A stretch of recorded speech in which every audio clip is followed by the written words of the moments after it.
This program features live coverage of an African safari and may include animal kills and carcasses. Viewer discretion is advised.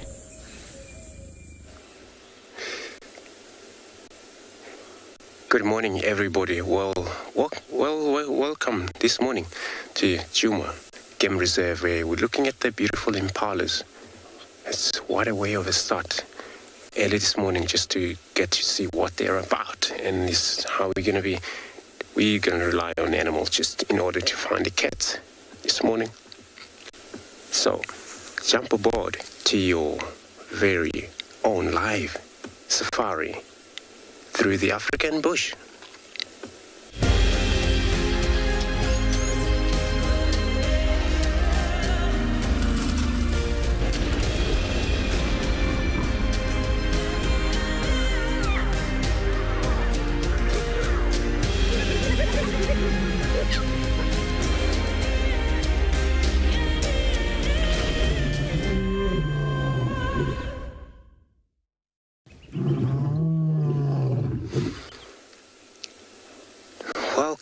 Welcome everybody again to Djuma Private Game Reserve. Here when we stop looking at Impala at the same time, a lot of our baboons calling way off distances, but we're going to find out about that as well, and just to able to see what they see. My name is Andrew. This morning I have a Morgan on camera.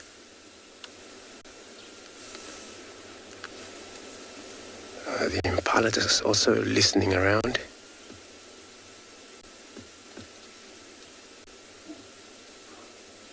Yeah, also Kuri on away distance. Temperatures of this morning, we're sitting on at 10 degrees Celsius, 50 Fahrenheit.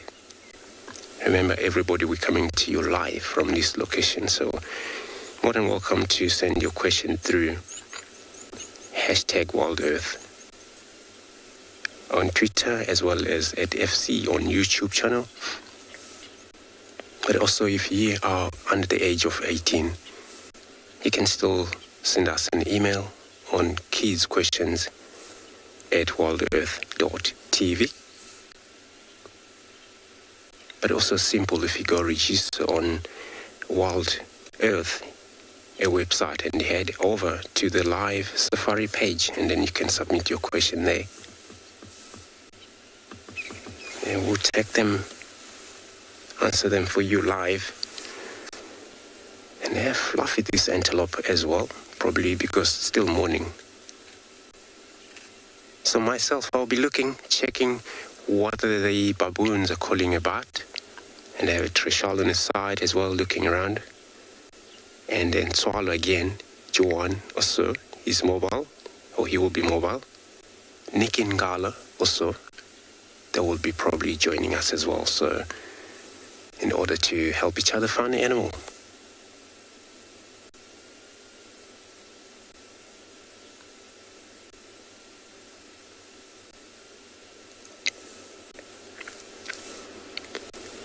And let's take a look at the weather in all of our different locations.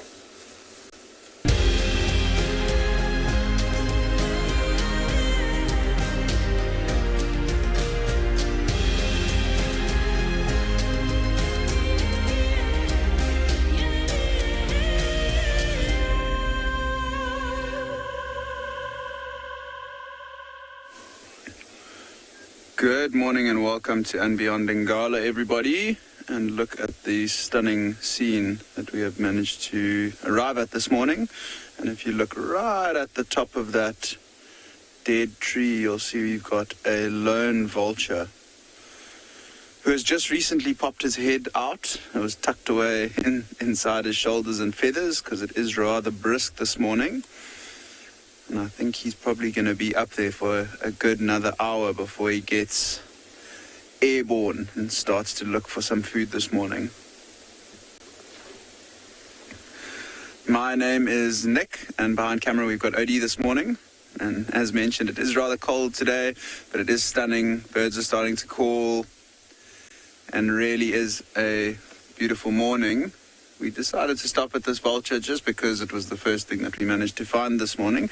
And Odie's on the road, and you can see, have a look at that bird on the ground. Look at that little white eyebrow and that bantam tail. Quite busy this morning, and can you see how fluffed up it is as well? Just epitomizing how cold it is. That is a crested francolin, and there was a little covey of them on the road, starting to look for some grass seeds this morning. And that vulture, yeah, he's going to wait until it warms up and until there's some hot air starts rising, thermals start arriving around Ngala, and then once that has happened and the sun is up and it's a little bit warmer, there's a good chance he's going to take to the wing and start searching for some food, whether he'll be searching for a group of other vultures.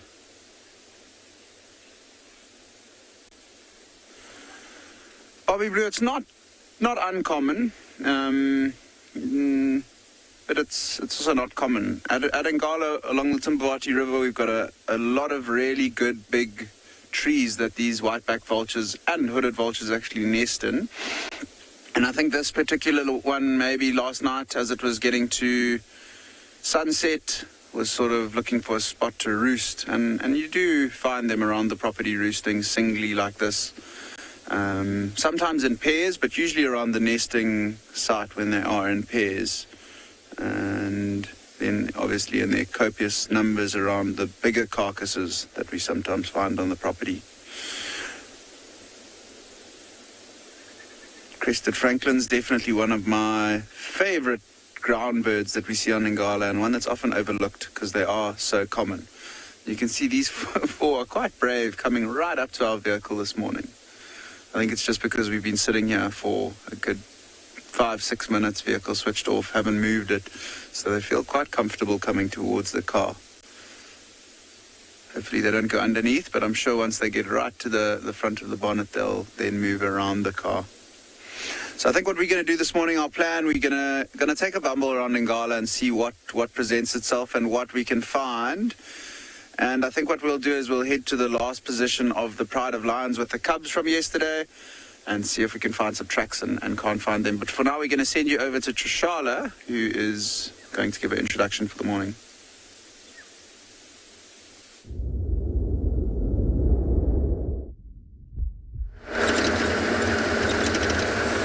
Good morning, everyone. Welcome aboard. I'm very happy to have you. It's me, Trishala. I've got Theo on camera with me, and we're here on Zoe's Road, and we're hoping to actually move towards Aubrey's. That's because there have been some kudu alarm calling in that area, so that's where we have a bit of a rolling start. The sun is peeking through beautifully, but I just want to get to the top, at least to the junction with Viatella access, and then we can stop and listen, and while we listen, we can have a look at the sun.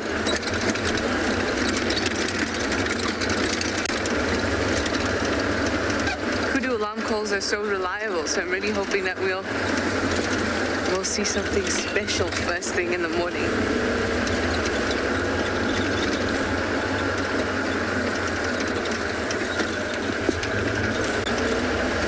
So it's still going to take us a couple minutes to get to Aubrey's. Hopefully the sun won't have popped through too much. It's right in front of me in the sky. You'll be able to see.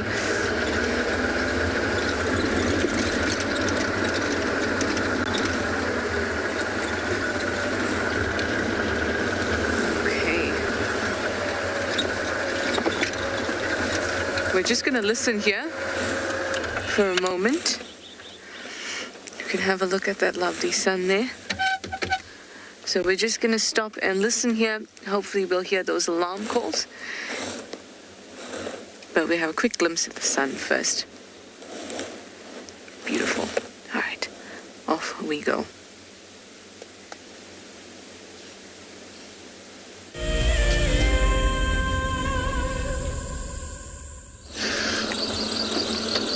So I'm also going to head down to the Gari Dam and then start from there, check around. I'm also hoping for a cat as well this morning.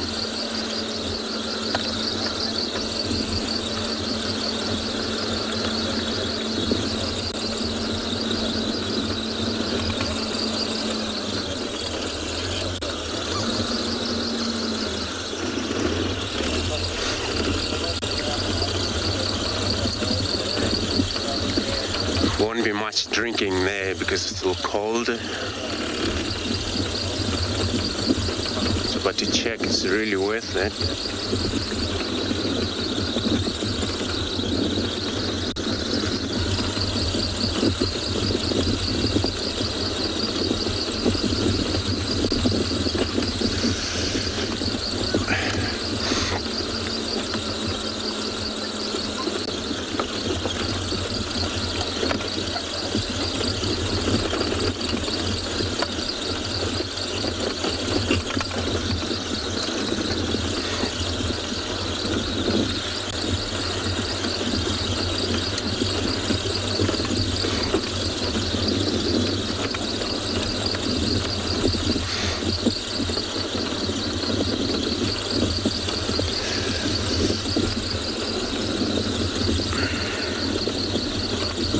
May had done a lot of movement the whole night, especially it was all cold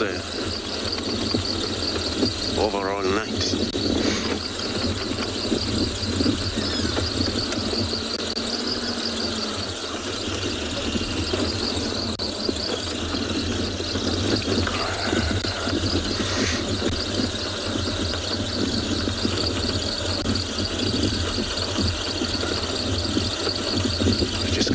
Check the dam.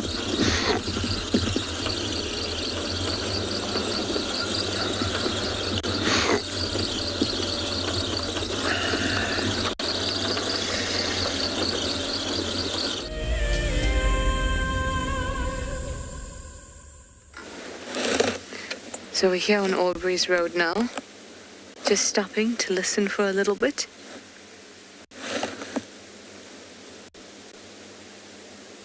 While of course we get to watch the sun rising. But I'm just going to be quiet so that we can listen properly.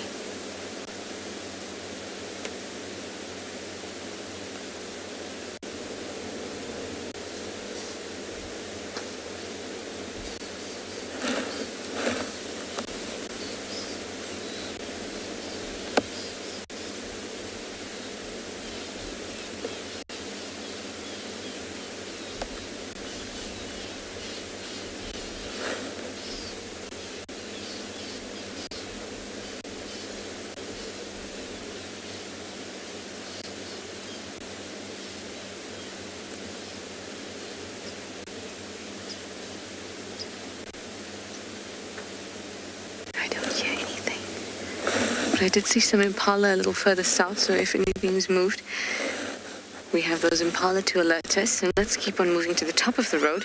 It sounded more north, like northwest, but not too far from the camp. I haven't seen any tracks either.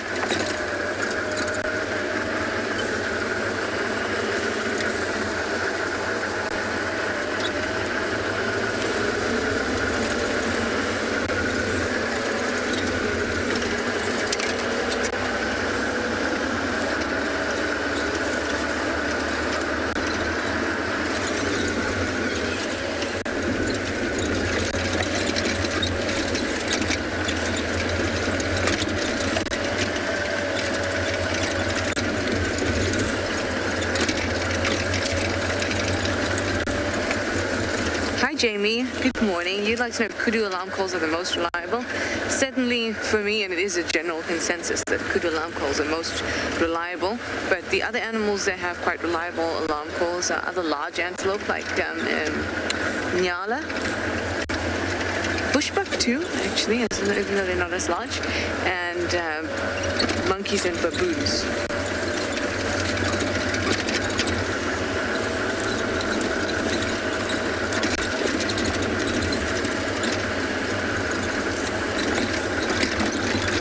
Just keeping an eye out if I can see any kudu.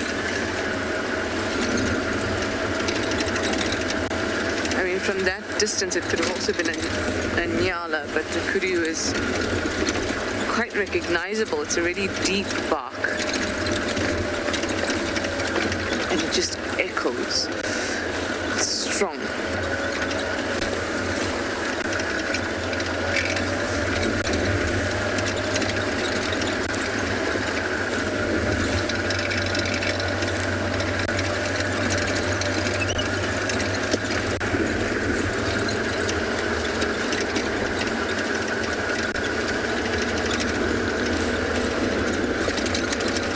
Obviously, we'll have a look at tracks. If I don't see something moving west from here, tracks-wise, I'm going to turn to Gavago shortcut.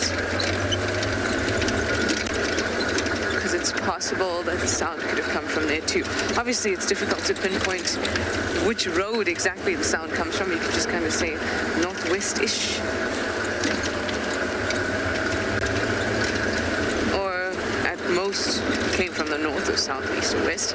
But this felt northwest-ish. So I'm going to get to the top of the road and see what I find. I'm going to send you over to Nick. He's also in a bit of a bubble this morning.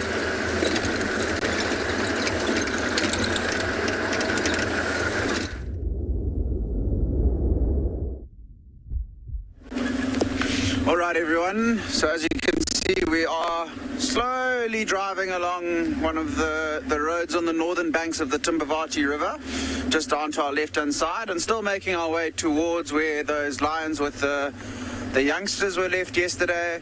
So we're taking a nice slow drive. Don't want to miss out on anything by racing in that direction. And to be honest, we have not seen an animal this morning, so I'm hoping to find an Impala shortly or something along those lines. Keeping a good listen out, and hear that the animals are all giving nice alarms at Djuma, so hopefully we will be able to pick up on something like that as well. Eddie, just mind this branch. Elephants causing havoc on this road. And we're going to come out just in front of us. There's going to be quite a nice big clearing. So there's a good chance there could be an antelope in this area, spent the night in the open spaces where they feel a little bit more comfortable. Also carefully checking along the road, there's a new big male leopard that is starting to move his territory. He's been on Ngala since I've been here, but we rarely used to see him. He used to spend a lot of time in the southern parts, and since our resident male leopard has gone missing, we haven't seen him in over about a year and a half now, so we think that he might have died in one way or another. This new male leopard has been moving specifically into this part. We've been seeing his tracks around this area quite a lot, so I'm also just keeping a lookout for that. I don't think that's going to be our main aim this morning. Main aim is to head to the area of the lions. But it's such a beautiful morning today. Really, sun's just starting to rise behind us. We can just see the light coming through on some of the tops of the trees, which is really pretty. And the birds are also quite active. I feel like we've just got birds this morning, but there are a few on the road. So we'll have a quick look, and you can see that beautiful one right in the middle of the road. Have a look at those colors, and you can see it hopping around looking for any signs of food this morning. That is a crested barbet. And in the background, you can also hear a bunch of noise made by a flock of Aramark babblers. And there were quite a few birds around here this morning, or when we arrived here. And that barbet is really, really pretty and showing off for us. Usually quite a tricky one to get on the camera because they're quite busy birds. So it's quite nice to have this one out in the open, hopping around on the ground. And you can see how he's looking around really carefully for any signs of insects to feed on. And there was a bit of a bird party here. I did see a starling as well. There was a Birchall starling that's flown off. And just behind the crested barbet OD, there is some elephant dung where it's running to now. And if you look inside the elephant dung, there's also a southern red-billed hornbill busy pecking away inside that dung. And if you have a look, you'll see it's got a very slender bill that's designed for this sort of foraging. And I think inside that elephant dung, what it's looking for is maybe some dung beetle larvae, potentially even some termites that might be looking to feed on the undigested wood that's in that dung. And you can see the barbet's actually been a bit of a bully and chased the red-billed hornbill off that dung. And as that barbet's just run over or down that little ridge down towards one of the riverbeds, I think we'll keep on slowly driving.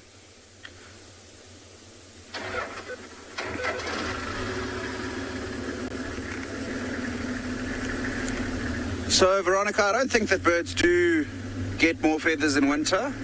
We saw this morning with those crested franklins, the way that they try and keep warm is that they ruffle their feathers and try and make themselves as puffy as possible.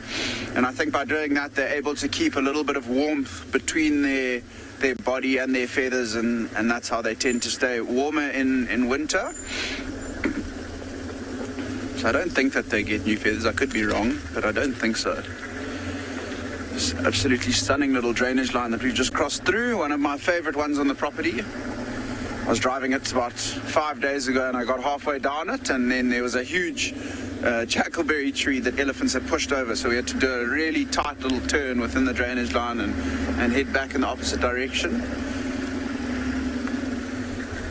So actually, I'm going to stop there. We found ourselves some Impala, and it's in a ridiculous area with quite beautiful light.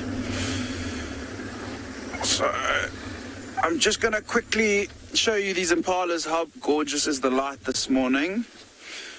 And you can see a nice herd of Impala in an area that we would have expected to see them. I mentioned how they like to be in these more open areas during the night where they feel a little bit more comfortable.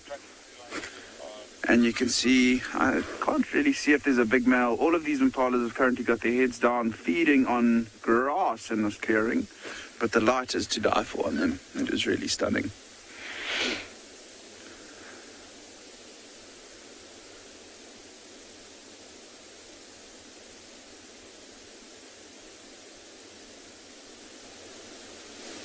By the looks of them and the fact that they're so relaxed, I don't think there's anything that has come through that has worried them really too much. See those ones on the right pick their head up and just having a look over to our right hand side, but I don't think they've spotted anything that's too much of a worry for them.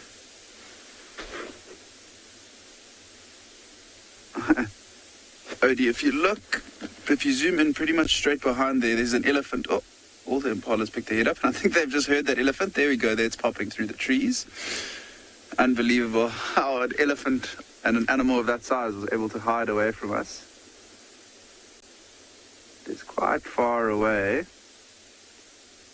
And it looks like it's just one elephant for now, so I'm guessing that it could be a bull elephant. But we'll have to get a bit of a closer look.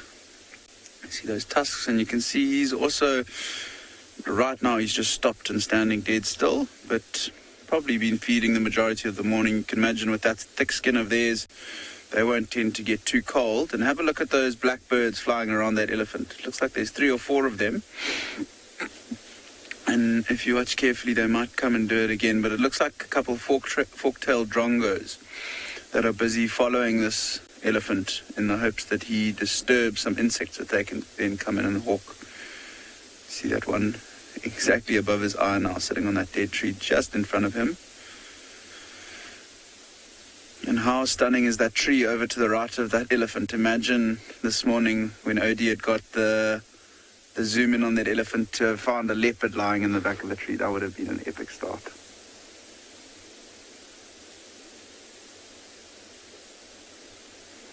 It's going to take a few moments to just enjoy the setting and listen out for any of the sounds that might be occurring this morning.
Too many noises happening around us. I can hear some Vero's eagle owls calling in the background, but while we continue to watch this elephant bull cross over in front of us, I think we'll just sit tight and spend a bit of time with the elephant and Impala.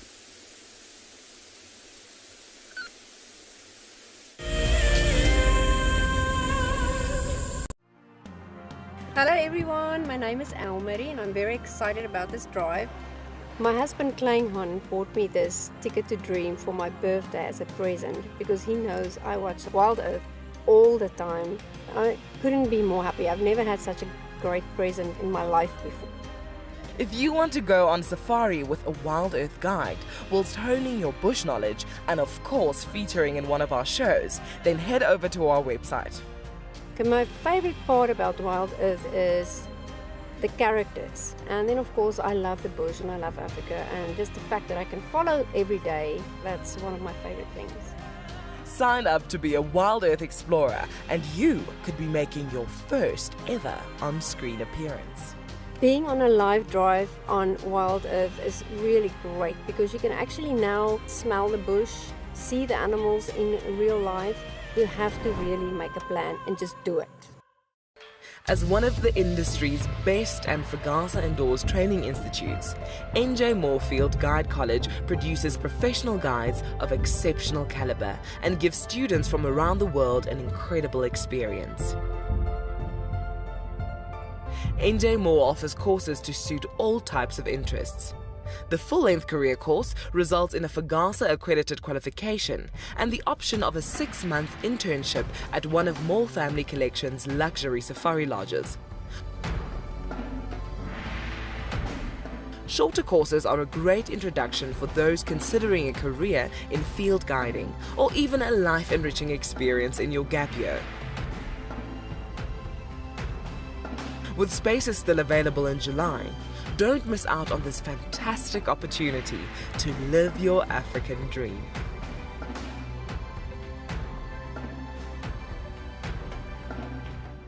My name is Ross and I'm a field guide at andBeyond Phinda Private Game Reserve. I love getting questions from guests on WildEarth because I love sharing and learning information about nature with new people, and it also makes me feel like you're all joining me in real life. If you want to ask a question on WildEarth, then you need to register on our website. Once registered, go to our live safari page and submit your question below our live feed.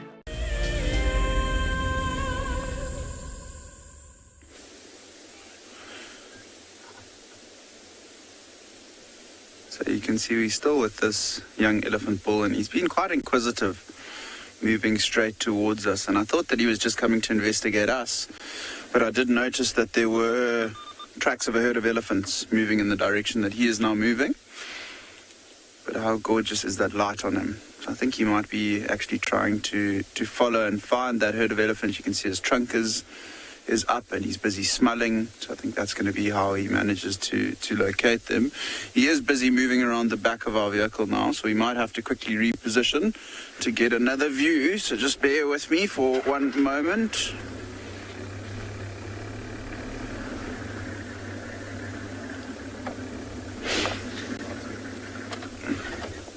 I think that should be good. And moving back towards the road, and there's actually a little puddle there, so I wonder if he isn't maybe going to have a bit of a drink. I don't know how much water's in there. And there's the answer. He is continuing on.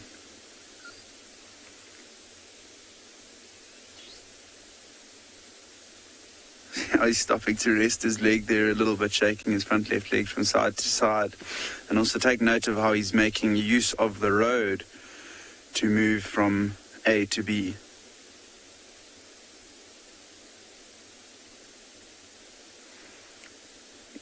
Every now and then just turning his head from side to side, giving us a good look, making sure that we're not getting into his space and making sure that he's still comfortable with us being in his presence, which he is. He's a very relaxed young elephant bull. And if I had to guess, I'd say maybe around 25 years old. So there are quite a few elephant bulls that we've been seeing around in Ngala at the moment. Not too many herds, surprisingly, but lots of these younger bulls moving around. There was one really nice big bull elephant a couple days ago that looked like he had a bit of an issue with one of his eyes. But luckily for this younger bull, he's got no real problems. And how stunning is that sky this morning? Crystal clear blue skies, the sun just rising. Couldn't ask for a better start to the morning.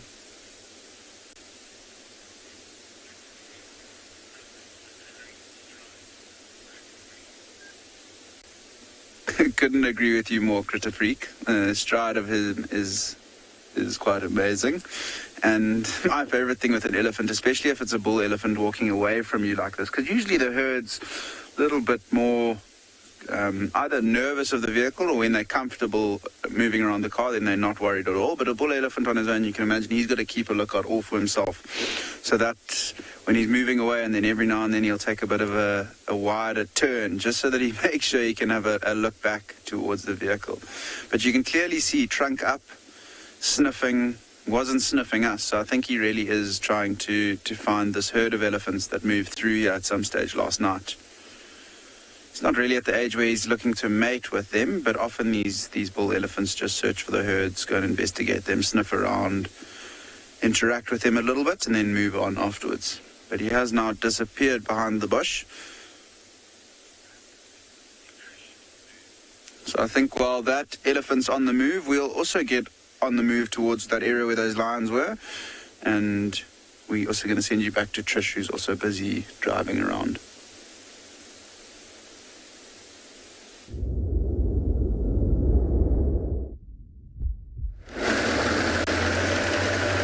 I'm still on the move myself, but you see there's lots and lots of vehicles on Vulture access, so it's unlikely that that we will see anything that they haven't. So instead of taking the same route as them, we're going to go back down Zoe's, where we turned around halfway to come up and investigate those alarm calls. They're already moving in that direction, so I'm sure if anything does come up on that side, those vehicles will let us know.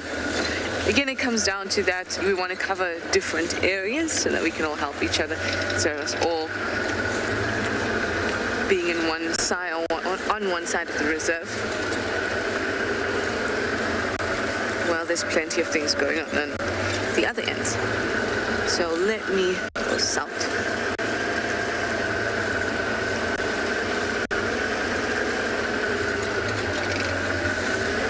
Maybe Rebecca's to fill the month's cut line. These Impala on the termite mound here, eating away. On the whole of Western Quarantine, actually, it's full of Impala, which is really nice to see.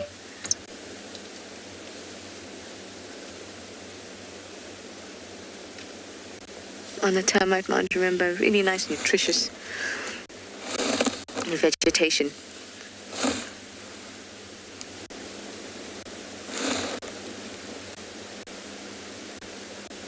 The one at the top there looks like it's feeling like the Impala of the world. The sun is bouncing off it, making it just look so stunning. And it's looking at the sun. That is profile picture material for that Impala.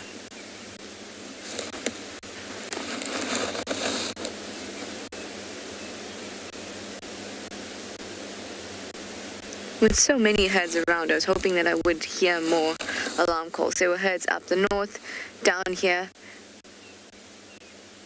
but everything's very quiet. I wonder if that kudu might have alarmed in Buffelshoek, but just because of the so cold air early in the morning. Now it's starting to warm up. That cold air, I wonder if it just made that call travel a lot further.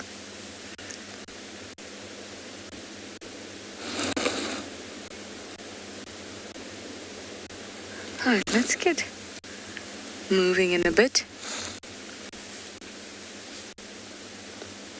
Hi Heather, you'd like to know if animals like to be on termite mounds because it's warm. It's a couple of things. For one, the certain vents are warm, especially active termite mounds. Secondly, it gives them a good vantage point because it's higher than everything else, usually, and of course, it's difficult to climb a tree for an Impala. So it gives them that extra height. And then also the vegetation around the termite mound tends to be more nutritious because of the fungus gardens that the termites cultivate. Those allow for great nitrogen fixation around that area, so it means that the nutrient profile of that vegetation around the termite mounds tends to be a little bit higher. And that's besides the fact that lots of animals use it for a home. Very, very useful thing out here in the bush. Good old termite mound.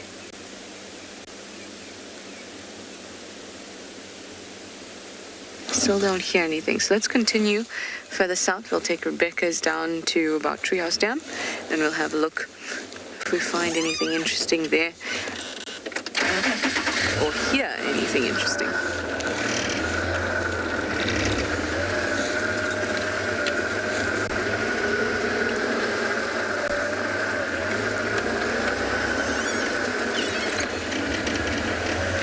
I heard what I thought was an airplane. That's about it.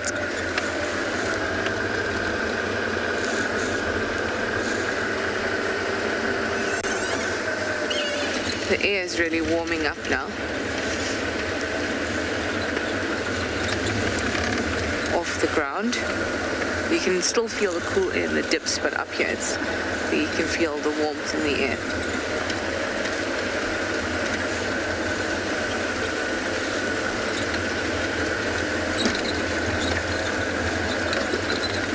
Once air gets warm, so the cold air, the sound is traveling quite quickly and far.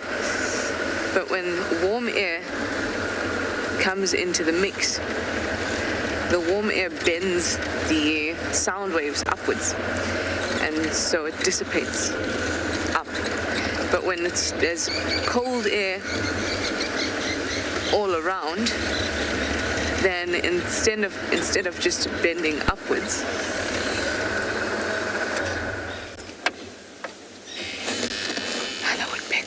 instead of the air just bending upwards, the air also bends. I mean, it doesn't bend upwards, just bends up to. Gosh, I just can't speak today. Instead of the air bending upwards, the air bends downwards back towards the ground, so it can travel even further. Here we have a lovely woodpecker. Just pull my binos out if I can find them. Having no monitor is the worst when it comes to birds. Oh, it's so beautiful. Looks like a Bennett's. Where'd you go? Are you still there? Sorry guys, I'm watching through my binoculars just so I can see what you are seeing. Oh, it's so cute like this. So you can see the red streak under the chin there, the red on the top, and spotted on the chest. I mean, apart from that, it's behavior, it's on the ground. So Bennett woodpeckers, you'll often see them feeding on the ground in termite mounds. Not exclusively, as you can see. It will also happily be on the trees.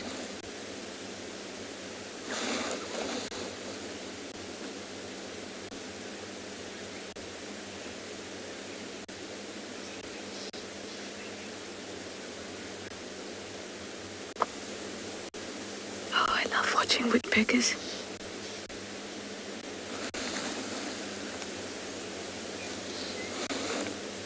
Hi Norichi, you say that red makes it look quite handsome.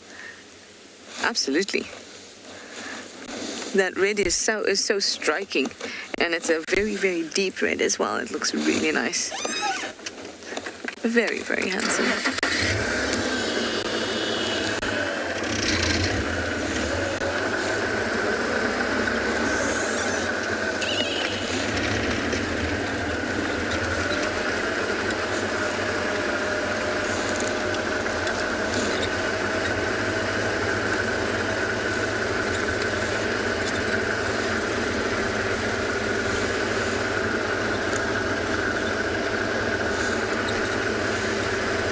I've been seeing lots of woodpeckers around, and each time I try to get them on the screen, we are not very lucky, so I'm glad that we saw this Bennett's woodpecker.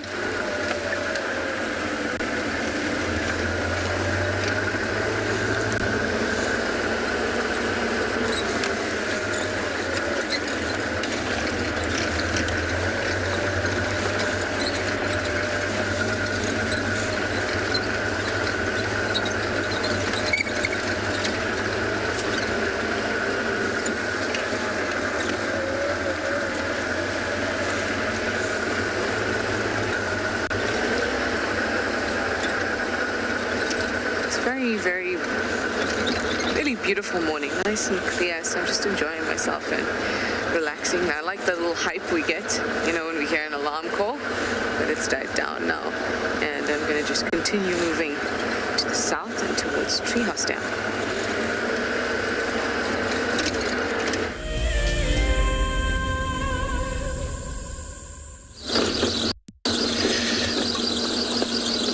We also bumbling around here, and we've been actually moving in and stopping just to also listen to the beautiful sound of the morning. But all I'm hoping is to maybe get an audio of alarm call, because this is how we search for the cats. Antelope could sometimes alarm if they see a cat, and then for us to go check.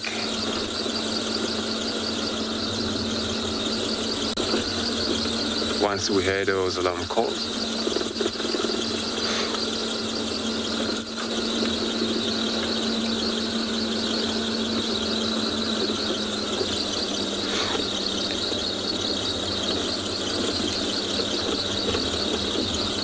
And it is going to be a very good morning anyway. It's already sun coming up beautifully. And all the mongoose will come out soon. Can't wait just to find them coming out of that mound.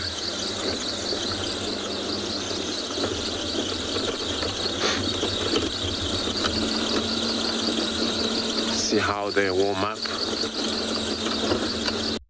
before they started to forage.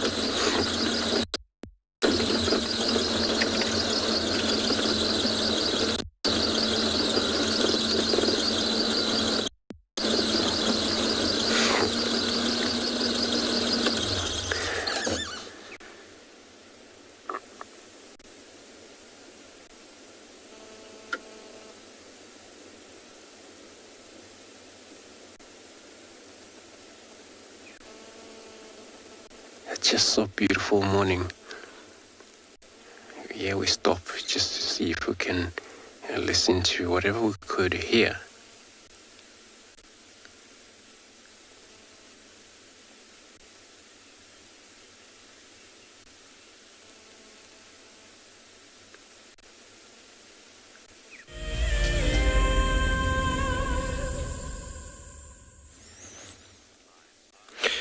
Good morning, everybody, and welcome back to the Kalahari. We have found a fantastic, cool set of tracks coming across here, as our everyday starts in the Kalahari on tracks. As to finding animals, it is really special seeing these tracks that we've come across. I am Yuan, your team in the Kalahari. I'm your guide, and behind the camera this morning is Gert, and we will be your team in the Kalahari this morning. So just quickly coming back to these tracks that we've been looking at here. So there's a very cool set of tracks that we have coming across here in the Kalahari, especially in the dense sands that we're looking at, especially on this road. Bit of a wall that's been created by the loose sand that we get here. There's quite a bit of bigger displayed tracks here at this point. But looking at this particular track, you got a spotted hyena conjunction coming together here, because now you got a big track in the back, in the front, and a smaller track at the back, but almost very much the same size with this particular species. If it's a brown hyena, the back track is much smaller at the back of this particular track, and so on. And very much so kidney shaped like toes. If I can show you this, looking at these tracks, we've got a very interesting kidney shape that comes through there, and it goes off to the side like that as well, and this one hooks off to this side like that, and it comes through like that. So you can see proper kidney shaped like toes, and then only two lobes at the back of the track as it comes through, and then the back track is very similar to that. It's just much smaller, as we can see it there. But looking at that on the sand, this animal was walking here early morning hours as you look at this particular track. Very, very nice, and as you can see on top of the tire tracks from vehicles that's been driving on this road this morning. And so this is from within the last hour that we've been looking at this particular tracks. So our plans for the morning is to kind of continue south, and the presence of a spotted hyena in this area is showing us that there's a potential chance of any cheetah chances to be seen in this particular area, because we're heading into some edges of the dunes this morning, and so we're going to see where these tracks are heading to, leading us possibly to some cheetah tracks this morning. And so we will see you in a bit. In the meanwhile, sending you back over to Ngala.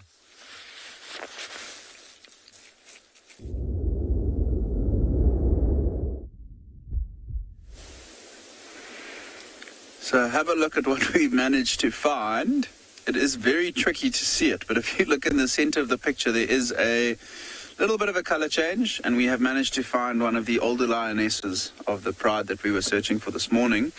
Actually, as soon as we left you last with that elephant bull moving off, we heard this, we think it was this lion calling, and we pinpointed it pretty much to this exact area. As we were driving along, we then found tracks of her and another lioness, it looks like. And as we drove around the corner there, she was with her head popped out the grass. You can imagine if she was lying flat like this, there's a very good chance that we would have missed her completely. And we have had a decent look at her face, not 100% sure if it's the oldest lioness or the second oldest lioness in the pride, but it's definitely one of the older ones. And the fact that she's on her own like this, and we heard her trying to contact call a little bit as well, I'm leaning towards it being the oldest lioness of the pride, who of recent times...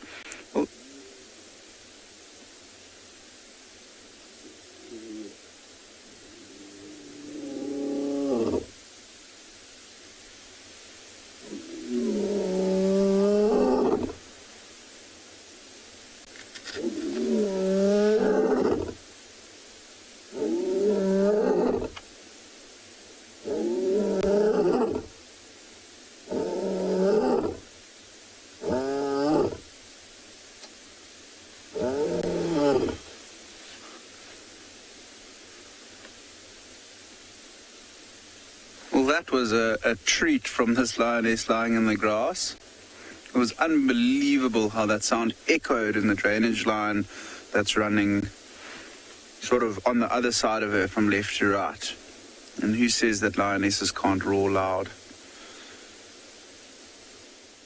I think that call of hers is her looking for the rest of the pride. There's a good chance now that she's lying there. Even though she's head down, she'll have her ears pricked and listening for a potential response. One of the other rangers is in the area where the pride was left yesterday, and he says there's also a few lions that are vocalizing in that part of the reserve. We haven't managed to pick up on those calls from where we are, and it's not too far away, so it might be some softer contact calls. You see how her body jumped there and her head was picked up.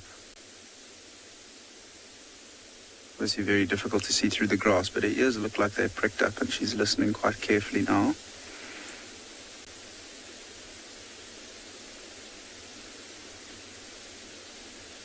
But what a treat to get her roaring right next to the car like that. And you can see Odie's managed to find us some more of those beautiful crested francolins that are moving around, and they don't seem to be too worried with the presence of this lioness. They tend to not be too nervous around these bigger cats, especially a more mature lioness like this. She won't be too interested in trying to catch something small like a francolin unless it really does walk right into her mouth. It was interesting to see how she roared from that lying down position as well. Didn't stand up or even sit up to call, but from that position as well, she's roaring right into the ground, which resonates the sound and in turn can actually make it go a little bit further.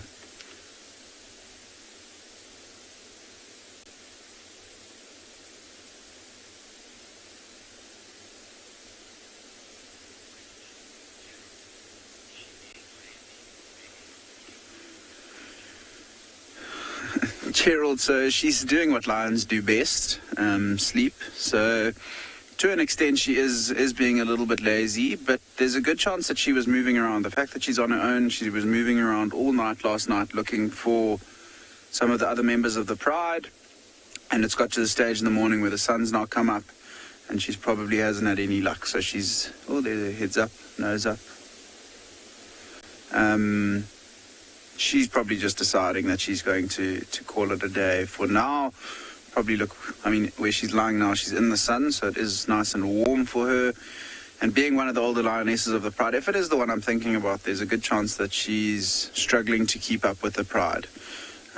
She's a little bit tired, her legs are not what they used to be, and for the last almost 3 months we've been seeing her. She does often link up with the rest of the pride, but often as well we find her on her own like this, where she just hasn't managed to keep up with them. If they are unsuccessfully hunting big distances through the night, she'll get to the stage where she just decides she's had enough and lies down.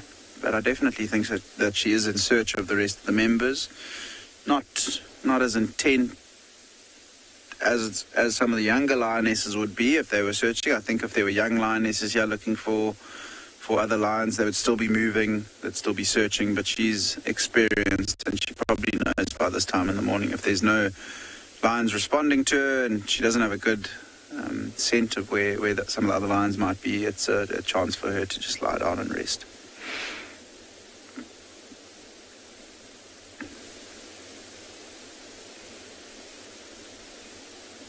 I was really hoping that after she called, maybe another lion would vocalize and we could pick up on the direction of the rest of the pride. There is, as I mentioned, one other ranger in that area. I don't know if he's gone to that area to look specifically for the lions or if he's looking for something else. But I think what we'll do is we'll spend a bit more time here, keep a good listen out for if there's any responses from other lions. Maybe see if we can't get it to roar one more time for us, and then head down towards where the rest of the pride was. No tracks of lots of lions coming in this direction, so I don't think the whole pride's come up here. Also with the search this morning, I think our biggest game plan is to try and look for tracks of the 7 cubs. Because where the 7 cubs are, there's a good chance that mom and the 2 mothers will be around, maybe some of the sub-adults. Could find the cubs all on their own, but when searching for this group of lions, we tend to focus on the cub tracks and seeing where the cubs have gone, because sometimes the lionesses will all move out hunting and it becomes a little bit trickier to track them when they're all spaced out and moving through an area. And I think that will be our plan going forward.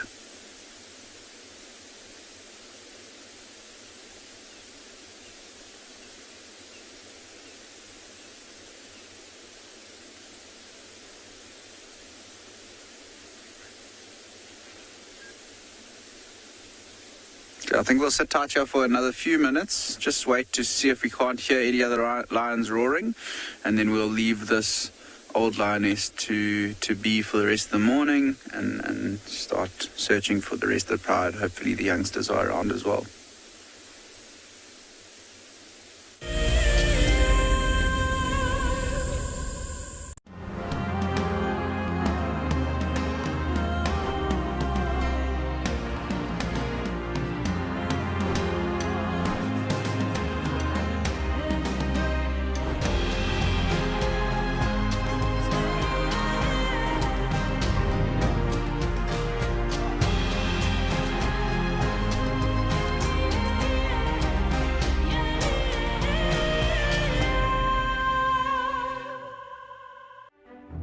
Across Southern and East Africa, the Endangered Wildlife Trust works tirelessly to save species, protect critical habitats, and benefit people.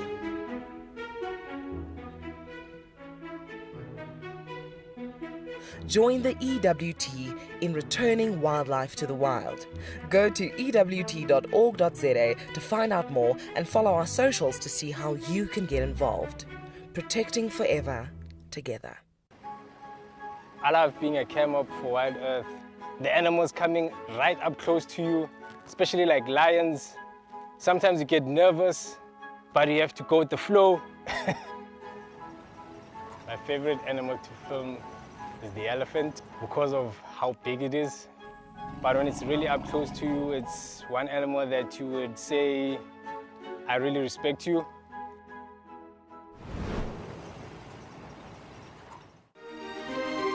Guys, just watch what's happening. See, watch the elephant, watch the lions. See, the first ones to run are the cubs. Can you see them? They are right here. I'm not sure how scared you were, but I was quite nervous. But absolutely incredible. Expect the unexpected here on WildEarth daily. Hello everyone, my name is Trishala and I am a naturalist and safari guide here in Djuma Game Reserve in the Sabi Sands in South Africa. I think that the information that we provide, and most importantly the questions that you ask, give both you and I a really good idea of what's going on. My friend Fernando here, he's a flat-necked chameleon and I love them. They're just these gems that you manage to find in the bush. Catch up with the guides daily here on WildEarth.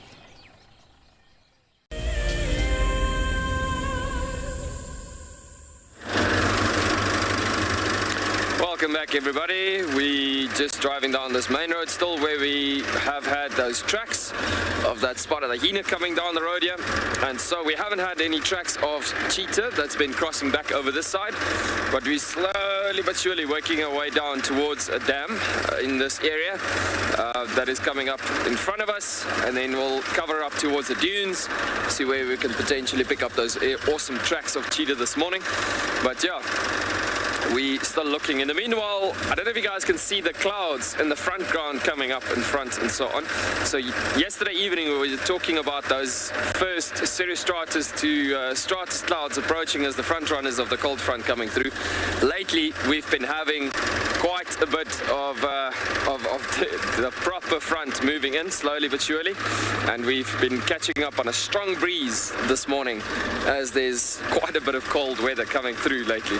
So yeah, as you can see, we gloved up, beanied up with the buffs and everything, and yeah, it's really quite chilly this morning, which is meaning that there would be still a bit of activity happening quite a bit during to the end of the stretch of the drive from this morning, as we are approaching the dune fields especially. Animals are waiting for sunlight to come up in the Kalahari at the moment. There's been some antelope around as we've been going, like some wildebeest and so on, but yeah, looking at the bigger picture, we will get some more activity happening towards later end of the morning, because when the cold fronts are happening in the Kalahari, animals do tend to, they need to save the energy for the times when they get active. So it gets to the point that when it gets too cold, excuse me, when it gets too cold, animals burn over excessive amount of energy. So it truly comes down to the fact that animals need to be in a formality of saving energy at the times when they're not supposed to be consuming at that given point. But so awesome to have this beautiful type of weather this morning, of this cold front, and yeah, who knows, there's going to be lots of opportunities and possibilities starting up for this day, looking at this particular area. So for those of you that's been watching Safari Live for quite a while, you would recognize this waterhole coming up in front of us. And yeah, we will continue looking and see what we can see in this area for these cheetah tracks. In the meanwhile, send you back over to Trish.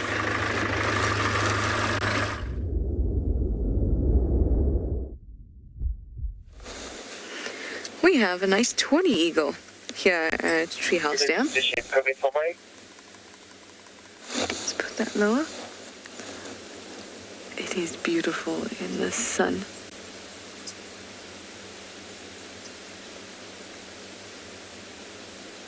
Oh, so nice to see it over the dam like this. There was another one. It was a little further away, and I couldn't tell exactly what it was. It was quite far. We just saw it kind of fly off. This tawny is beautiful. Like I said, that color is extra special with the sunlight on it. It's definitely working for you, tawny eagle.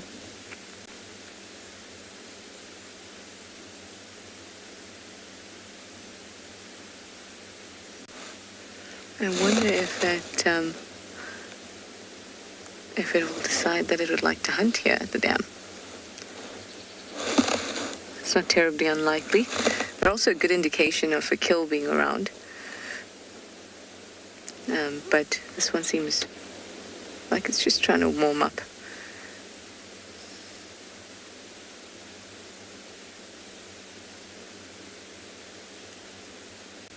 Eagles are just like, they're fantastic birds.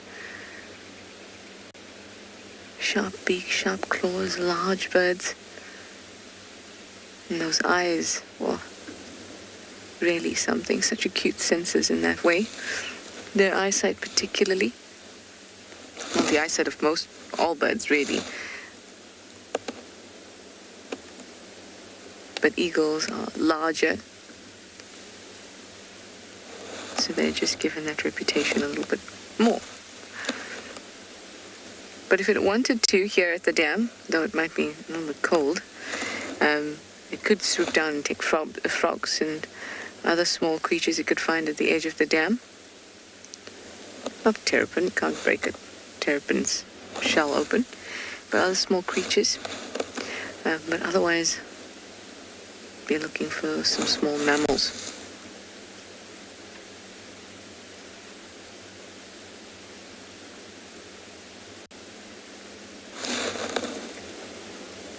Surprisingly, when we say small mammals, we usually think like field mice, gerbils, squirrels, that kind of thing. Also, reptiles, water monitors and stuff like that, they'll also take. But they're actually able to take the size of a small antelope as prey.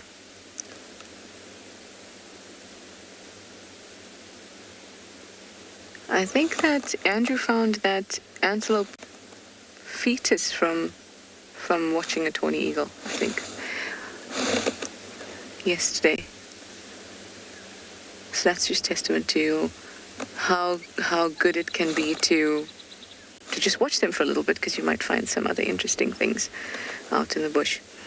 What is amazing is that they are able to see that from whatever distance they're at.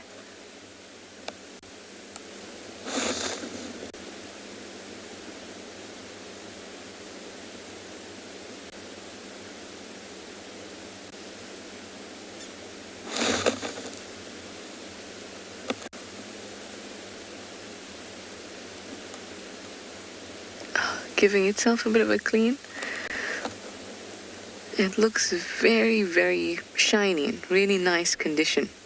I think the sun is working for it and helping it out there, but a really, really good condition tawny eagle here. So let me send you over to something I suppose maybe this tawny eagle might take, but it's a very tiny carnivore.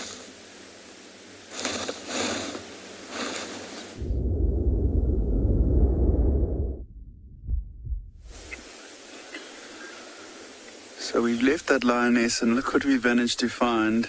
A very willing mongoose. And for now you can just see that little brown face, that pink nose. And notice how it is one mongoose all on its own. So have a look at its tail when it comes through now. It's got quite a prominent black tip to it. It is a slender mongoose, which usually is a solitary mongoose. So we usually only see them on their own unless they are mating or have a young one. And this one's usually they just dart off into the grass, but I think this one this morning has found a really nice sunny patch on the road, and we stopped and gave it just enough distance that we weren't in its comfort zone, and it has decided to remain there, which is rather nice for us this morning. And usually these mongoose dart off into the grass, and you can see very quick head movements, moving around, being a solitary animal. It's got to stay really alert, because there's lots of unsuspecting predators that might try and catch it. Even something like that tawny eagle that you've just been looking at in Djuma would potentially try and grab this little slender mongoose.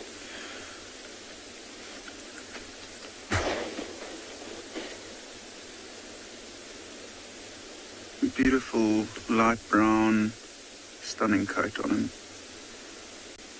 You can hear that bird calling to the left, the rattling testicular, that's alarming. And not only has it drawn our attention, but you can see how that mongoose has also swiveled his body around and has now just taken note of that testicular calling. It's amazing how these animals know when to take note of bird calls and when not to. Good chance that it's just woken up. It is a diurnal or daytime mongoose out of one of its little burrows, maybe within a termite mound here in this area, and come out. Similarly to that vulture that was trying to warm up right at the beginning of the show a little bit earlier, the mongoose is trying to do the same, and I'm sure once he has warmed himself up now you can see that little black tip to the tail. He will start to move around and look for any signs of food. Things like insects, which are starting to become more and more scarce as winter's really hitting the middle of it. And maybe some small lizards and scorpions, birds' eggs, pretty much anything that it can get in its mouth.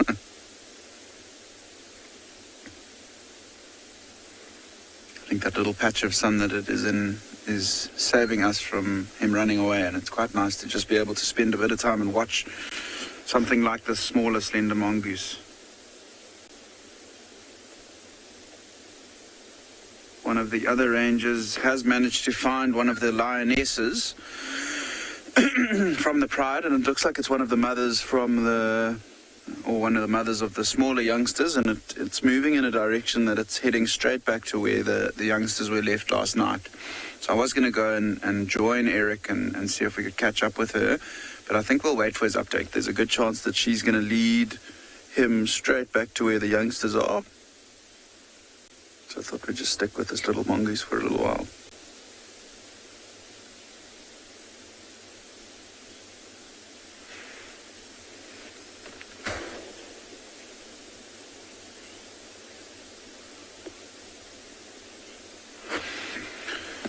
So Betty, I'd be lying if I told you an exact answer. With slender mongooses, though, they don't really have a family. They are solitary animals, and you can now see, actually quite interesting, those testiculars have come out and are sitting above the mongoose. Are they testiculars? No, they're actually tawny flank prinias that are busy alarming at that little slender mongoose. But back on the topic of the question, so they are solitary animals, and I'll have to have a bit of a read up and get back to you on it, but the young ones are not too sure when they do leave their mothers. But once they do, then they're solitary animals, so they won't really spend too much time with other slender mongooses, and it'll just depend on their specifics when and if they leave. And Odie has just spotted another beautiful little red bird there, just below the below the prinia, and it looks like a little firefinch. It's a little bit far, but I can see it does not look like it has a red bill. And if I had to guess on what we find more often here, I'd say it's probably a Jamison's firefinch that is busy grooming itself there just below that prinia. Oh. This is one of the most difficult birds to get on the show because they are usually quite secretive and they tend to spend time in the denser vegetation. But with a little bit of sun coming out this morning, I think that's what's drawn it there. And the fact that the prinias were there as well.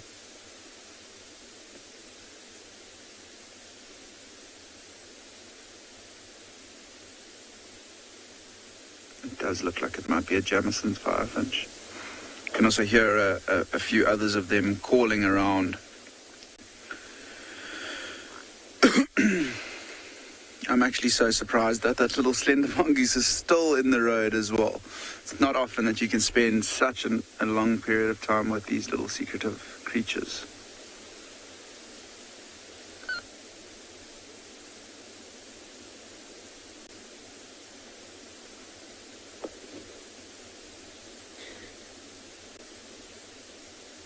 But I think what we're going to do from here, we're going to keep heading south along this road and see or wait for an update from Eric to see if maybe he's found the rest of the pride of lions.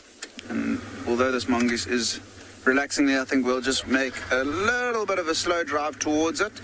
It will basically see us as being something like an elephant or a rhino, and then probably just move off into the thickets. But you can see it's now currently running along the road in front of us. But we'll continue on our way and see if there are any updates from some of the other guides on Ngala.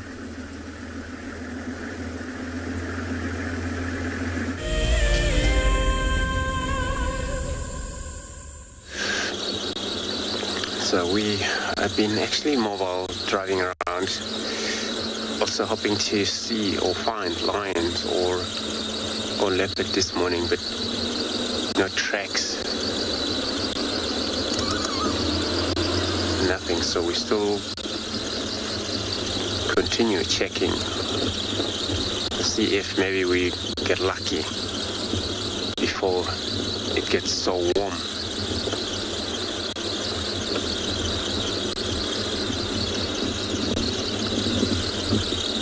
Because it does look like it's going to be getting very warm, maybe later today. The whole sky is open.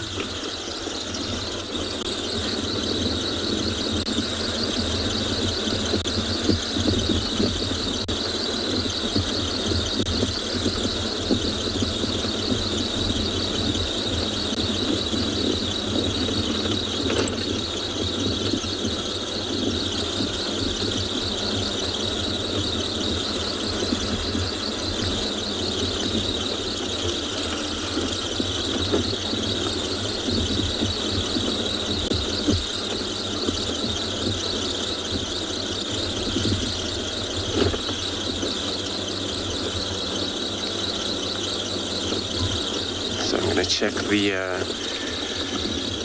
southern boundary here.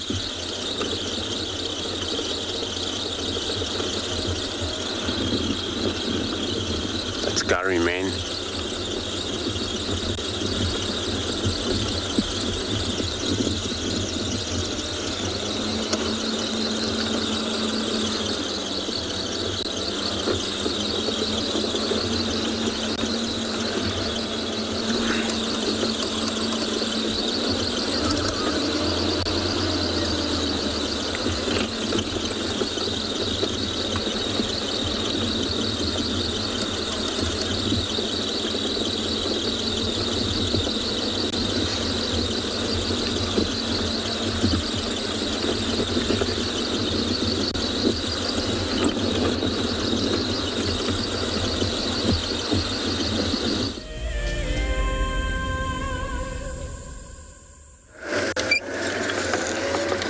Just on Philemon's cut line,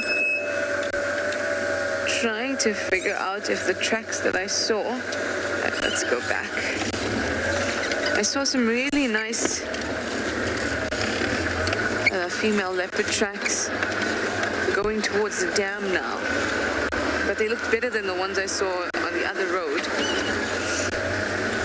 So let's just swing past the dam again and see if they are actually the same tracks and it's just the sand that's making it look different. And I was just checking there if the animal, when it came out on Taxon's Road, whether it turned onto Philemon's cut line, because it looked like it went onto Rebecca's. So I was just making sure.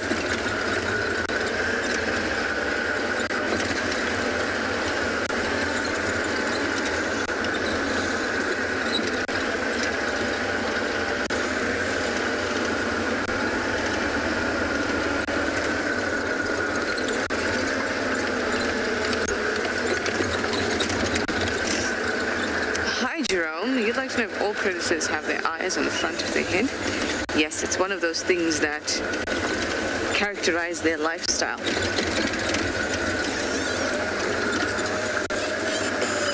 Because with your eyes on the front of your head, you have depth perception, which is necessary, well, good depth perception, binocular vision, that is necessary to gauge where your prey is. And if you didn't have that, you'd probably die because you won't catch many animals. Now, for a herbivore or a prey species who does not need to pounce on anything, does not need to know how far, or at least not with as much accuracy, how far away their meal is, they have their eyes on the sides of their head, so they have very poor depth perception. But their view is much larger. How much they can see, and that's most important, because as long as they can see the predator, that's all that counts, because they're going to start running. It's not as if they see the predator far, far away and they can realize how far it is and perfect accuracy and then base their speed on that. You know, they're just looking to be alerted to the presence of the predator. Okay.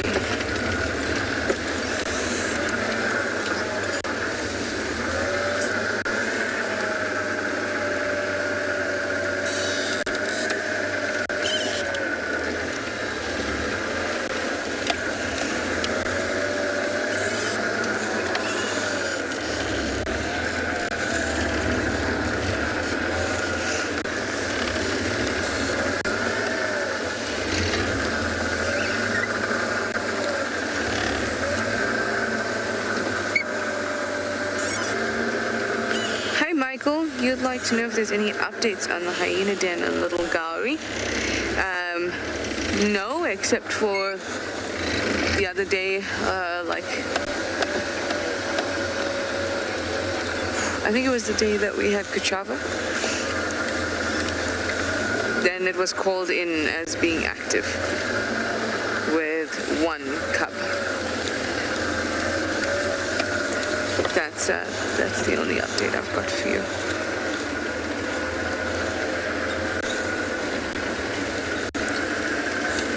But we see lots and lots of movement in and out of Djuma, around, well, into Little Gowrie, out of Little Gowrie, into Djuma, out of Djuma. Because obviously that's not a boundary for them, it's just for us.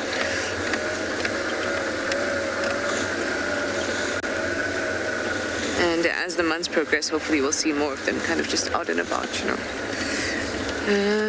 I saw Sutu the other day. Was it in the Subwe sighting? I think might have been. So that was a pleasant surprise.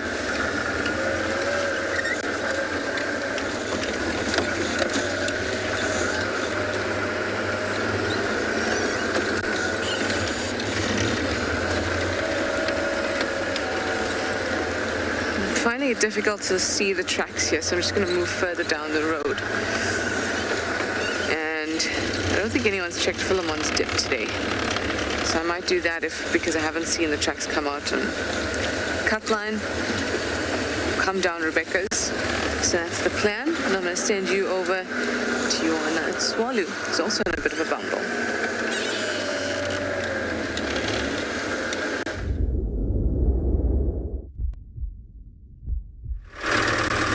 Welcome back, everybody, and as you can see, we've just moved up from that water point that we've been coming through. And so what we're seeing currently at the moment is no tracks yet coming through in this particular area. There's just quite a bit of brown hyena activity that's been in around this particular spot. So we're going to move closer towards the dunes. As you see, we're traveling to the western side now and going across towards the dune tops, go scouting about over the dunes a bit, and just go scratch around proper cheetah country in those areas further south, southwest, and see what we can find. The animals have been lying down quite a bit already this morning, because as Trish was just discussing the cold front approaching them on that side of the country just now previously, talking about us now being in the center of the front, literally looking at what it is at the moment. We're already having quite a bit of a cold weather here at the moment, and the Kalahari, especially wind associated with cold weather. I mean, we don't really have a lot of cold breeze coming through yet, like a huge amount of wind, but yeah, we can feel it starting to pick up quite a bit for the day. And what's happening is that we're having animals lying down quite a bit actually in these areas that we're coming through, in these savanna spots and so on. But at the same time, we're going to see where we get these treated tracks coming through in this particular area. And we are still looking for nice herds of antelope at the same time as well, because that's also always quite a nice indication most of the time for this particular area, where there could be potentially some cheetah coming through. I mean, the cheetah population on Tswalu, as you've seen it plenty of times with the other guys. Lily, you commenting that the colors in the sky is so beautiful. It's definitely, I mean, looking at that little light blues coming through and amongst those clouds, and then you got the cold front cloud system coming through. I mean, that is what's so spectacular for this time of the year, especially looking at the different colors itself. You should have seen the sunrise this morning coming over these cold front clouds. It's summer, you get that dramatic thunderstorms coming through, that huge dramatic thunderstorms that comes through every now and again. In summertime, like once every 2 weeks or so, and so you get that type of light as you've seen it in summertime drives and so on. But looking at the winter with the cold fronts, to me that's actually the most spectacular time of the year, looking at the different lights and the different moistures that gives off different lights different times of the day, especially towards sunrise and sunset. As we looked at that dust line yesterday evening when the sun was setting as well, I mean, that dust line is also adding another color factor to this particular image and size and structure. But yeah, just beautiful looking at the entire combination of things coming together. I mean, Lily, you've hit the nail on the dot there, looking at the bigger picture there with the beautiful light and the colors coming through.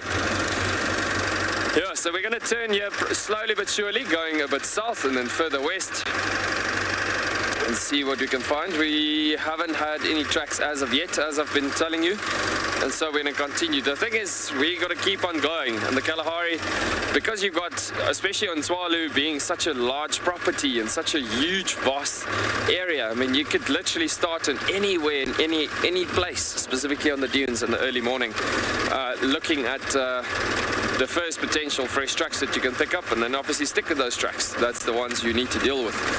But just as we turned the area again, looking at the landscape in front of us as well, it's typical cheetah country as we're going to be entering even further more dune field formations and so on further down the road.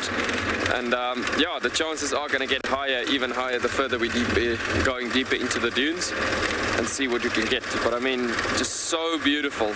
Looking at the Koronaberg Mountains on our left-hand side of the screen coming through, and then stretching over to that first semi-savanna woodland in front of us. We're going through into those areas, and then the first dune tops to our right-hand side. I mean, just so beautiful looking at that combination. Oh, a very nice herd of Springbok coming through in the distance. Let's just reverse a bit there. So there's a bit of a gap coming through there on that side. Beautiful seeing that herd of Springbok. I mean, just so gorgeous. As we just spoke about the herds of animals that can come through, which cheetah potentially could be hunting on. I mean, that is so beautiful. Look at that early morning colors as these animals just started waking up. Check how vigorously these animals are eating at the moment. And so as they're eating like that in this first section of the plains of the dune fields that we're entering, I mean, just so beautiful. Seeing those different multicolors on those animals while they're starting to feed. I mean, Springbok is a strong desert mixed feeder. So as you can see, they're picking up on some of the last forbs from summertime. And some of those forbs are actually, as pioneer plants, have been clearing out quite a bit already as they've been drying out. I want to call it like biltong. And yeah, basically served their function by reseeding the environment. And so there's some of the little grasses that came up in amongst that pioneer plants as well, that they served their function as to reseed the area as well. In that areas, as you can see, they're eating on the soft, small little forbs down there at that side. So, but being mixed feeder, these animals can easily adjust from winter to summer to spring to autumn to various different seasons as to what they need to feed on for boosting the energy levels enough as to a specific point of being basically building a good enough amount of energy in this structure. We're hearing a couple of Namako sandgrass also coming over, doing their morning patrols as they just started getting active, as the sunlight is starting to strike the dunes slowly but surely. And as we spoke about it being quite a bit of a chilly morning this morning, just looking at how it's all just suddenly changing with this first rays of sun breaking that cold line a bit. I mean, it's incredible seeing how it all comes together, how the sudden changes are happening. And then yesterday we spoke about how quickly things can change in the Kalahari with animals adapting as well from that point of view. I mean, it was cold and most of the morning we haven't seen much movement. And suddenly when the first rays of sun coming up, there's like literally suddenly a herd of Springbok moving. So yeah, very beautiful, guys. We're going to continue down the road and see what we can get. But just so gorgeous, showing that golden early morning light with this beautiful herd of Springbok.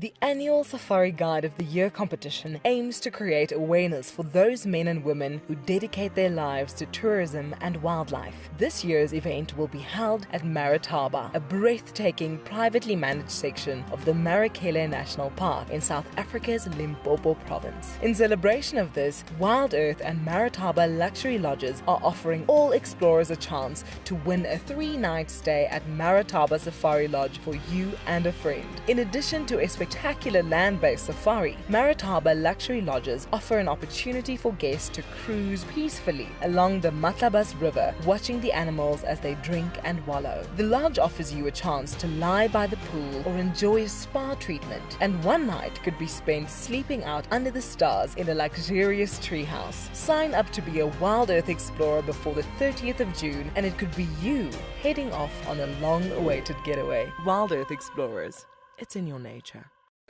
As one of the industry's best and Fagasa Indoors training institutes, NJ Moorfield Guide College produces professional guides of exceptional caliber and gives students from around the world an incredible experience. NJ Moore offers courses to suit all types of interests. The full-length career course results in a Fagasa accredited qualification and the option of a 6-month internship at one of Moore Family Collection's luxury safari lodges. Shorter courses are a great introduction for those considering a career in field guiding or even a life-enriching experience in your gap year. With spaces still available in July, don't miss out on this fantastic opportunity to live your African dream.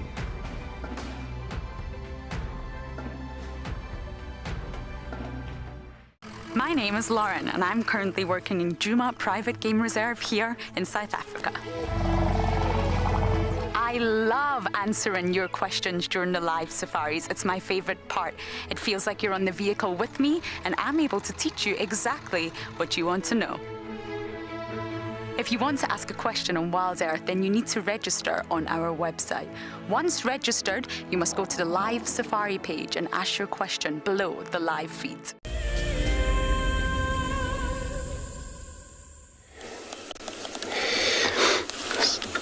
So everybody, we have come to the Chitwa Dam again this morning, and then all I was hoping was to find out what happened to Maribze.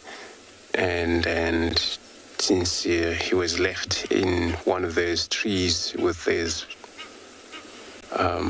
guinea fowl, probably just finish it and move off. Just going to take a listen to all of the audio around this watering hole here.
Jonisa, so you're asking if these Egyptian geese are alarm calling or they're just calling? Yeah, they're just calling. They're not actually alarm calling. Here we've all seen a lot of them, and these are making such enormous sounds. They're the most females.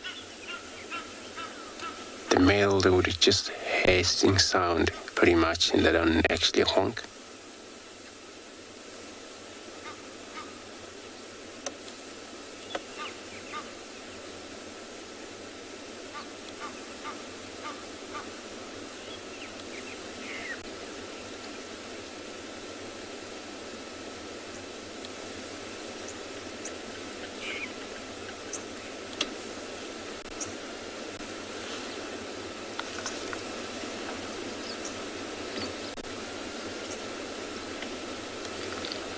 Nathan, you asking if there is a crocodile in this dam. There is some crocodile here, but they're probably maybe still in the water. We're trying to look around. Nothing basking really that I can see. Oh, there is one there.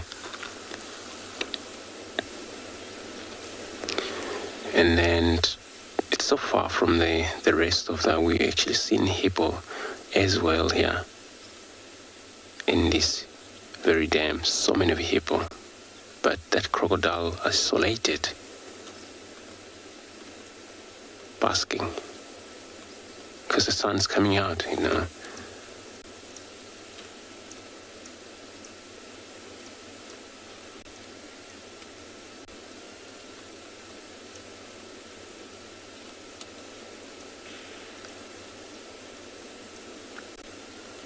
I'm not just sure how many crocs are in this dam, but we've been seeing maybe 2 different. Could be that more, all of them.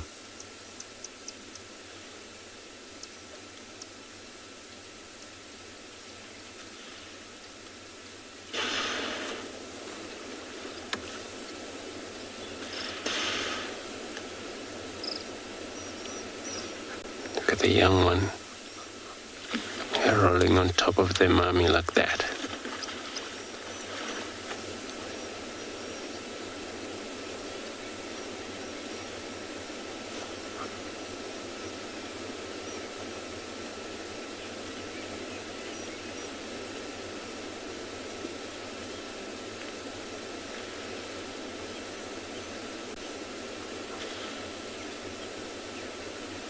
And his hippos, they probably have returned back this morning to this watering hole, because they are nocturnal. They move out of the water to feed on grasses at night.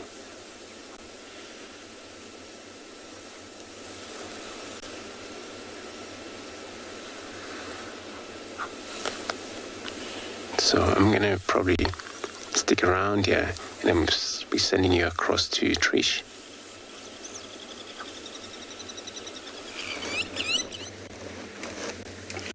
Not the leopard I thought we were going to find, and definitely not the one that we saw the tracks for. It's Tavangumi here, in the similar area we were checking out this morning. So I thought that those alarm calls from this morning and the tracks that I was following may be connected, but they obviously weren't. Now we've seen that it's a male leopard. I'm just going to move forward a little bit so we can get a look at him. The thing is, there's a lioness in this block too.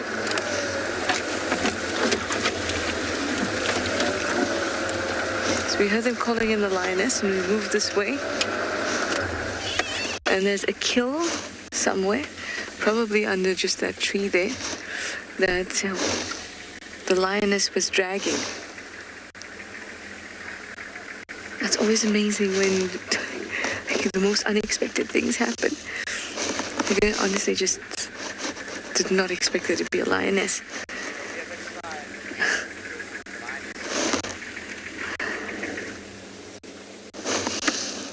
So we can't actually see her, but he is very, very cautious about the fact that she could still be around, and he would have a better idea than we do.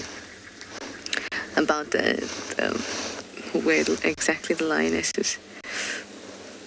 But she did most definitely take his kill.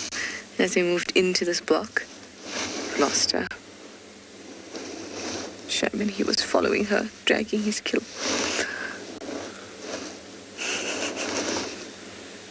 He's looking off in the direction of the kill at the moment. Once he figures out what he wants to do, then we'll also move, because the kill is on the other side of the tree, so we can't really see it at the moment.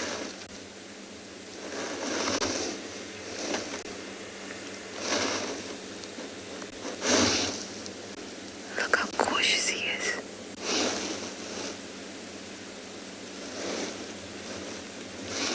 Obviously, he does not want to get into a fight with a lion, even if it's just a lioness.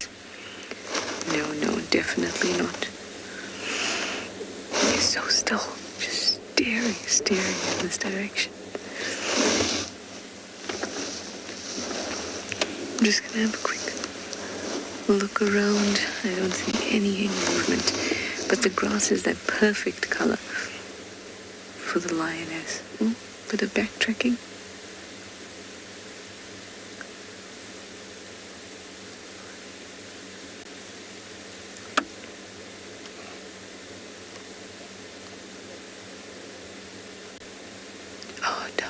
Such a beautiful leopard.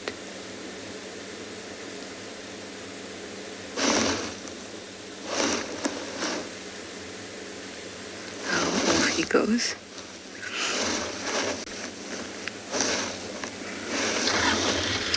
We want to have a look at the kill.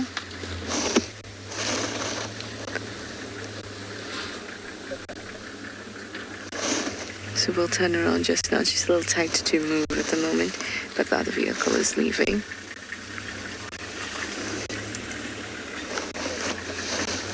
There we go. Right, let's move around this way and see if we can have a look at his kill on this end. Oh, there's the lioness. Let's have a quick look through there. It's a Talamati lioness.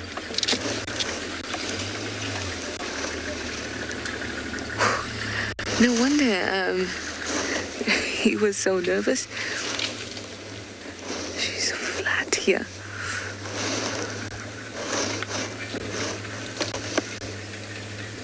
This is awesome. You know this Talamati lioness. She's the one that's got the little cut across her eye there. And see if we can position ourselves to be able to maybe see him as well. And the lion and the lioness in one. She is very protective of a...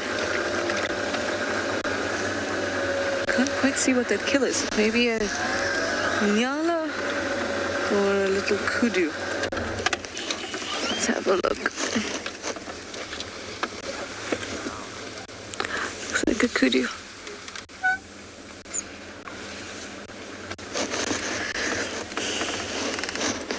Luckily it's not bloody or anything like that just yet.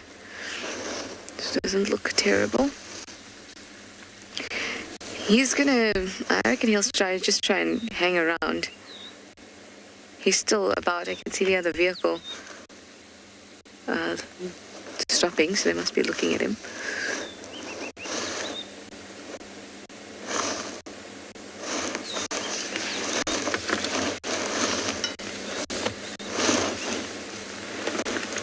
Can you see him at all, Theo?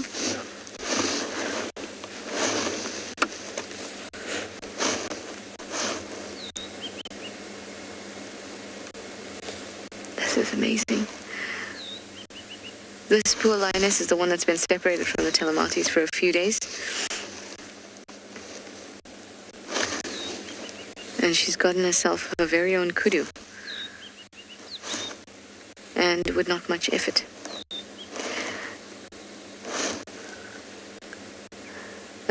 Ngumi is not going to start a fight with this lioness. He could easily be killed. Despite the fact that he's quite a large leopard, He's nothing compared to the scale of a lioness.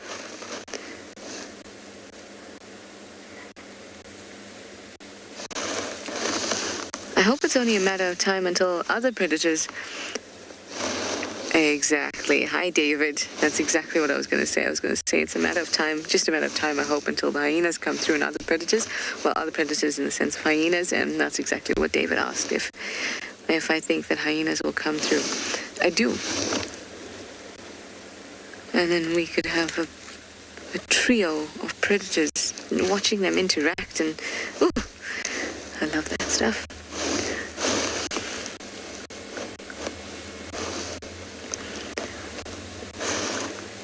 See how they behave, and you know, several hyenas can easily chase off this lioness from the kill, and that will be something to watch.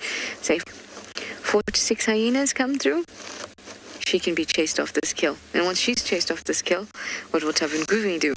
So much wonderful potential this morning.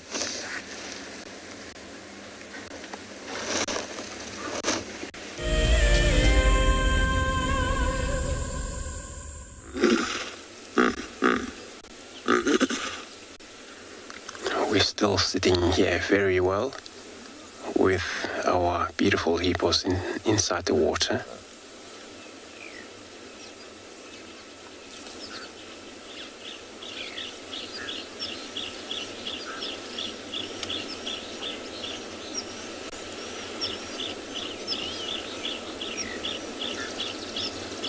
And this hippo seems to be everywhere around here.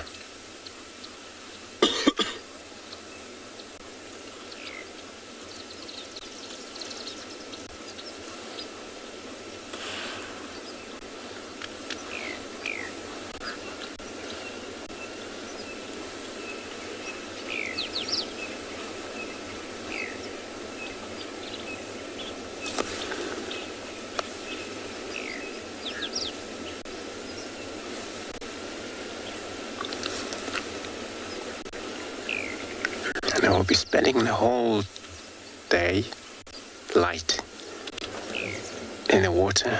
Would they sometimes come for a basking just outside of the water, lie down, and then make sure it's safe for them to do that.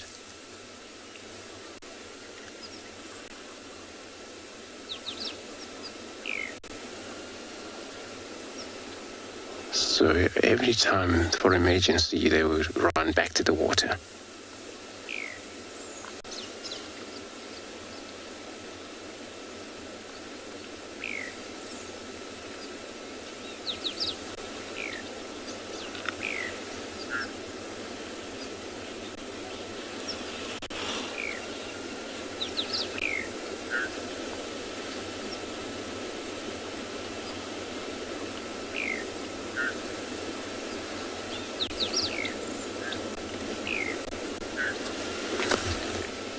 And it's still quite a morning, so they don't have to worry about starving because they just returned from the land.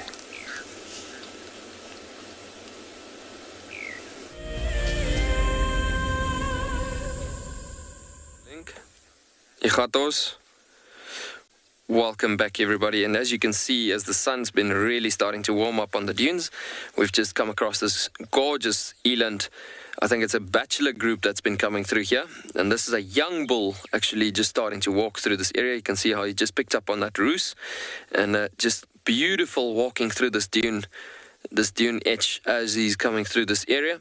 But beautiful. You can see how he's defecating, as it's a good sign for been eating enough and eating a really good amount of food. Check at him listening and trying to listen towards our direction. But yeah, yesterday we touched base on the kudu as being part of the spiraled horned antelope family. This is also spiraled horned, it's just spiraling straight upwards. And eland are mostly quite strong mixed feeders, but eats mostly on the grasses, about 70% as a good grazer, being the only one of, well, most of the only ones of the spiraled horned antelope that actually enjoys feeding on both grass and plants itself. But yeah, a beautiful antelope. I think we're going to just slowly reverse and just see if we can get to a better possibility there. Just to clear out that guy a bit more. Just beautiful seeing that guy coming across in this area. See how he's enjoying that grass as he's just picked up on that roost that he was feeding on previously. Now just picked up on some of the grasses. This area is flooded in a great amount of sweetgrass species in this particular environment. Just as he's reaching down for those grasses, speaking of which, look at that massive dewlap that this young male is already having. Now that dewlap is that skin flap on the bottom of the neck. Let's just try reverse again a bit.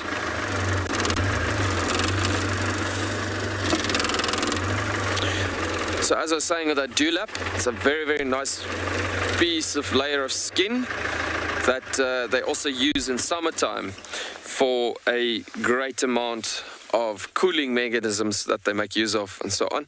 But yeah, it looks like we're about to lose these eland as they're walking in amongst that thickets going out of this area.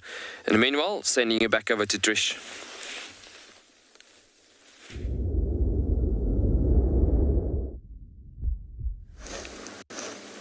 We've just moved a little bit so that we could see Tavangumi. There he is, beautiful boy. Not very far from the lionesses or at all. It just took us a bit of time to get around all the trees.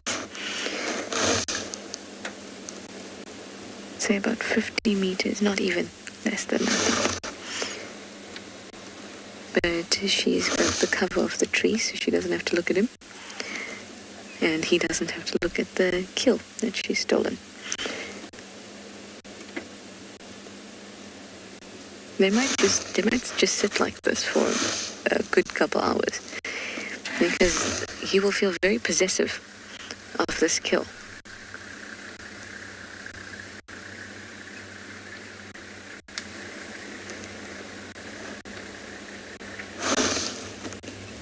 So he'll just sit here, even if he finds it unreasonable to expect that she would, suddenly walk away from it. He's still very possessive of it. That's why you'll find even animals that they'll take down their kills. The leopards will take down their kills, and there'll be nothing left on it that is viable for them to really eat. But they'll still take it down and then be quite upset when somebody else steals it, like a hyena steals it, because they're incredibly possessive over their kills. There's another vehicle that's just come and joined, and they're just parked by the lioness, having a look there. He's perked up his head. Oh, I know, you're hungry.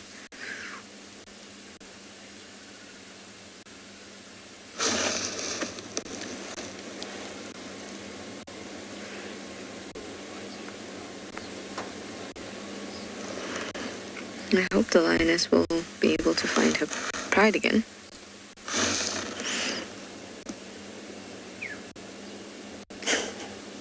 He looks so hungry. Yeah, she's been lost from the pride for a few days. I'm sure it must not be very nice.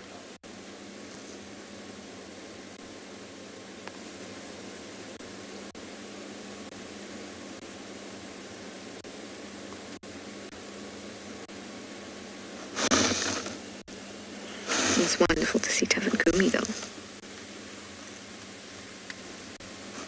He is such a handsome leopard.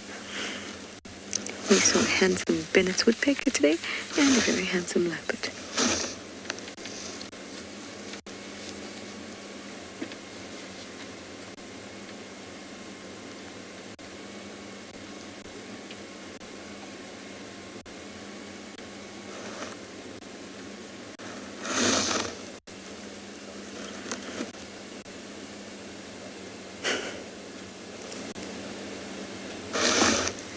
It's interesting that it feels like it felt very tense, and now that they've separated, even though, like I said, they're only like 20, 25 meters away from each other, 30 meters away from each other, even though it's just so close, because they've drawn their attention away from each other, despite the distance, the attention has really, really dropped. It almost feels like a very relaxed sighting, even though there's the potential for so much to happen. But it feels very calm and relaxed. But I guess the moment she starts to move, or he starts to move, or she starts to feed, or hyenas come through, that's when that tension will rise again.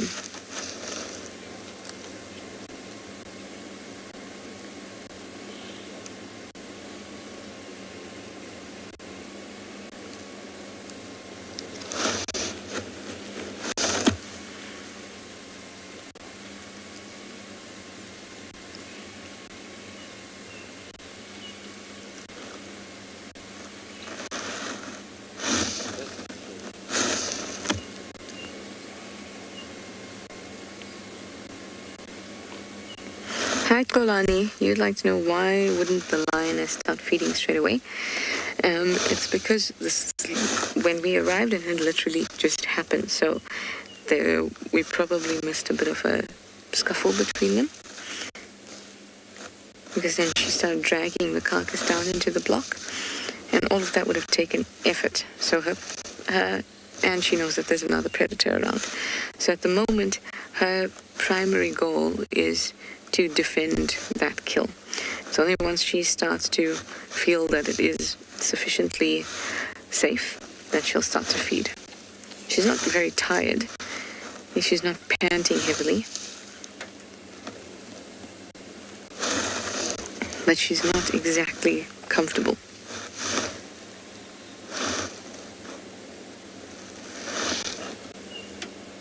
They can still smell each other 100%.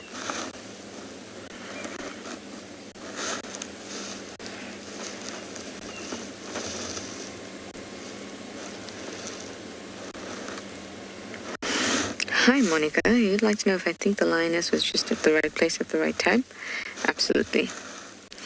It could have been that she was just in the right area, not specifically like, she saw him on the kill and then, or saw him grab the kill and happened to be on the road at the same time. She would have happened to be in this kind of area. Maybe she was in one of the blocks near Gallagher Shortcut, near Aubrey's, where we were having a look today in the morning. And heard like the squealing from the kudu, came to investigate, then smelled him, and then followed and grabbed the carcass. So she must have been in the general area at least to hear the horrible sounds of when an animal dies.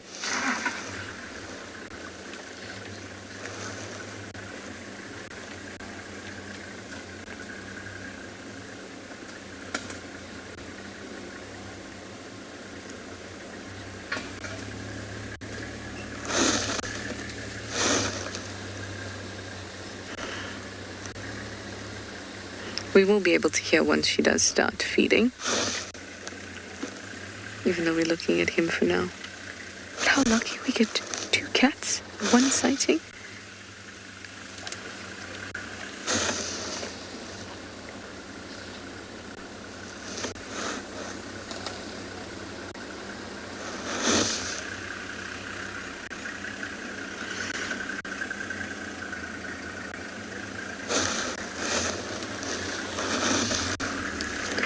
Like I was asked earlier about the hyenas.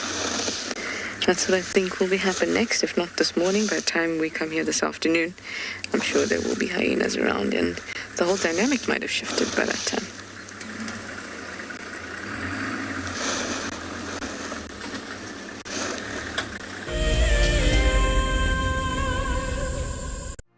Another wonderful guest with us, Sergio Real. Sergio is a holder of the Ticket to Dream. I bought a Ticket to Dream because I love WildEarth. All of the guides have been awesome. We've been watching for years, and it's a favorite part of my day to get to watch the drives. I look forward to seeing lots of leopards If you want to go on safari with a WildEarth guide, whilst honing your bush knowledge and of course featuring in one of our shows, then head over to our website. My favorite part of the drive today was definitely an elephant that paid us a visit and came right to our car. Sign up to be a WildEarth explorer and you could be making your first ever on-screen appearance. It's amazing being on a live drive in Djuma. It's just fantastic. The scenery is beautiful and the animals are even better.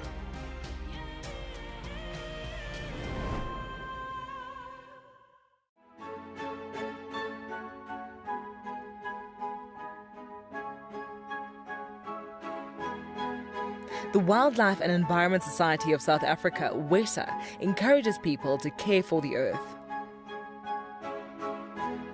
Through innovative projects, they aim to reverse the serious issues that we face in the world today. One of these projects is Green Coast, a proudly South African award for sensitive and well-managed coastal sites. This sustainability project protects our national coastlines while providing unemployed youth with a love for their environment and a hope for the future. WESA is a membership and volunteer-supported organisation. Every supporter is helping to change the only earth we have. Visit our website to see how you can help care for our earth. It's a huge privilege to be in these incredible places with these amazing animals. I love filming lions. When they do get up and do something, it's always spectacular. When they are playing, are incredibly fun to watch, especially sub-adults and cubs. I love being in the bush and working in these incredible places with these amazing animals. We want to bring it to you so that you can almost feel like you're right there and be able to experience it and enjoy it the way we are.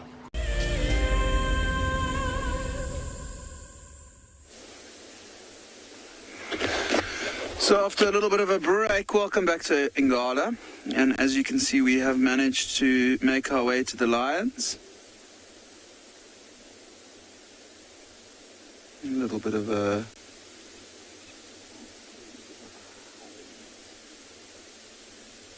Oof. Mom is getting harassed by the little cubs this morning. And these lions were found by one of our other rangers not too far from where they were left yesterday, so they didn't move a big distance. And if you have a look at some of them moving now, heading over to some of the other lions that are lying here. It's quite a lot of the lionesses from the pride. It's the two mothers and the younger lioness with the two older youngsters that are about a year now, but the little cubs are definitely stealing the show this morning.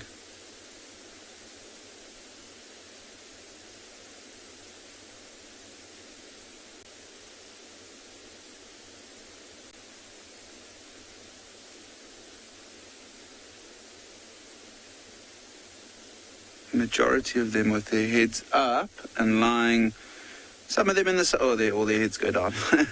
Some of them lying in the sun, some in the shade, but they've managed to find quite a nice bare patch of sand here in one of the sodic sites on Ngala, and these youngsters have actually spent quite a lot of their time so far in their lives in this area.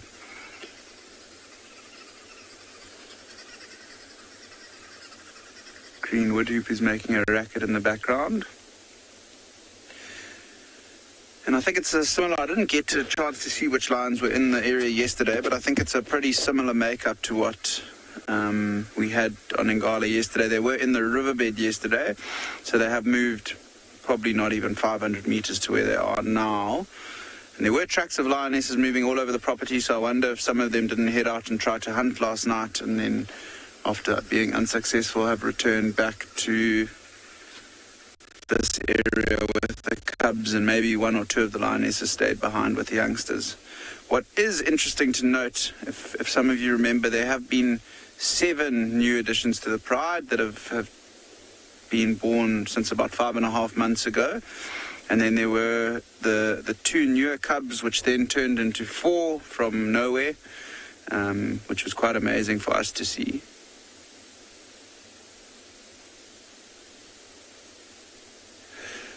Also some Impalas alarm calling, which is what the Lionesses have picked their heads up and focusing on in the distance. But yeah, unfortunately with these cubs, for about the past 3 days, one of the smaller cubs of the 4 has gone missing. And we're not sure where it is and if it's alive. Probably not a good chance of it being alive, considering we haven't seen it for so many days. And when they are that small, they are very, very vulnerable.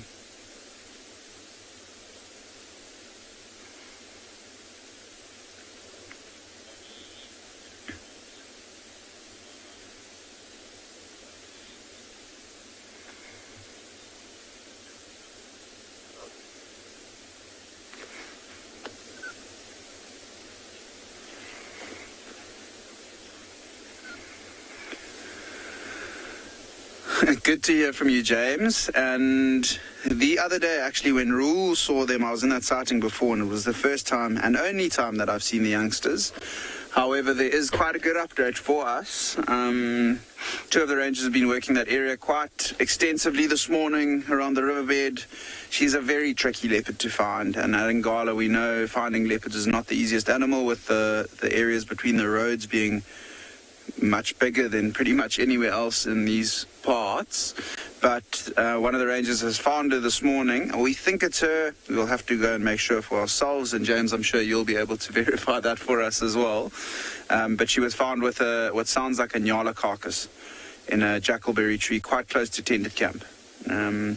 There are quite a few guides in that area, so I think we won't head there this morning, but maybe this afternoon first up we'll head straight into that area. And who knows, if it is her, there's a good chance that by this afternoon she would have gone to collect those 2 youngsters and bring them back to the carcass. Those cubs, nowhere near as relaxed as these cubs with the vehicles, still very shy of the cars, and they only really stick their heads out if the mother is there. But who knows what we might get lucky this afternoon if that carcass is still up in the tree. Quite an exciting wait to see what happens this afternoon. But for now, you can see some of these youngsters are still moving around. Some of the small ones very focused on us. But I think it's probably going to be close to the end of activity. I mean, they're going to continue to try and suckle, and they've now moved across to one of the other lionesses to give a go.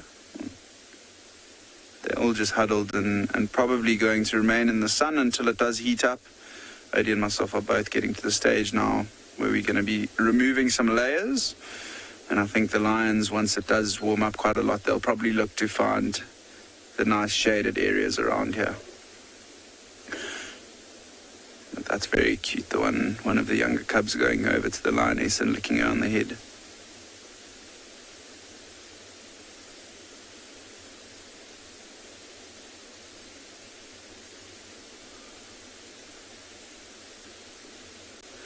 See how that little lion immediately turned its head and had its attention there. There was a baboon that made a bit of an alarm. Also, it's amazing to have this pride back together. We've gone through such a strange stage of lion viewing on andBeyond Ngala recently, with this pride having fragmented into so many different groups. And it's nice to finally have some sense of normality coming back to the pride, with the cubs having grown up a little bit, so the lionesses are not too worried of the other lions coming in and interacting with them. They seem to be a lot more comfortable having the other, especially the sub-adults, moving around them. The big worry for us is still obviously that group of sub-adults with the young male and the 2 white ones. They still keeping their distance from these lions, and that's primarily because of those young males and the fact that the 2 dominant males are chasing them around and giving them a bit of a hard time.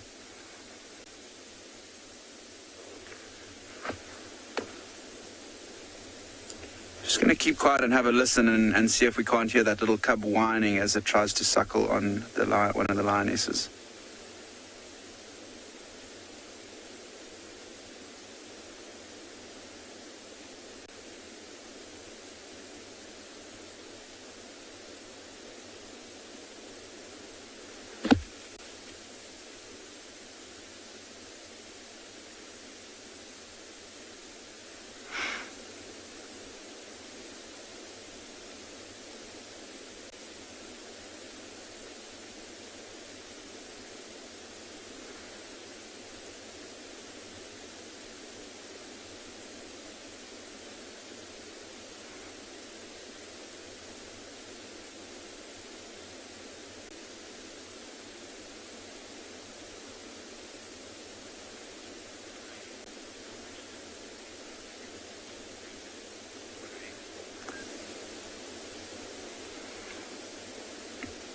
Odie, there's also a interesting little pair of birds sitting on the tree above the lions.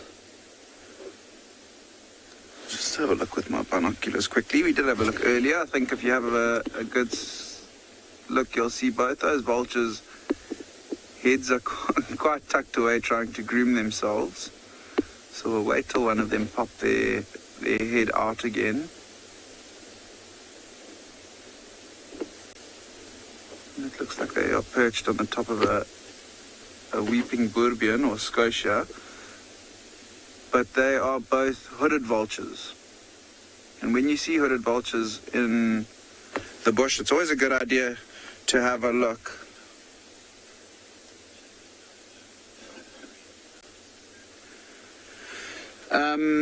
Crazy Clown, no bearded vultures on Ngala, unfortunately. They tend to prefer areas with big mountains in, so the Drakensberg Mountains are a good area to look for them. I'm sure if you followed Ngala, you would have seen there is a stretch of the Drakensberg not too far away from where we are. However, no bearded vultures in this part of the berg either, so you need to head towards KwaZulu-Natal, to some of the larger, higher areas of these mountains, and that's where you will tend to find bearded vultures. I've never seen one before, but I've seen them in books, and they are rather beautiful birds, much prettier than the hooded vultures that we have up at the top there.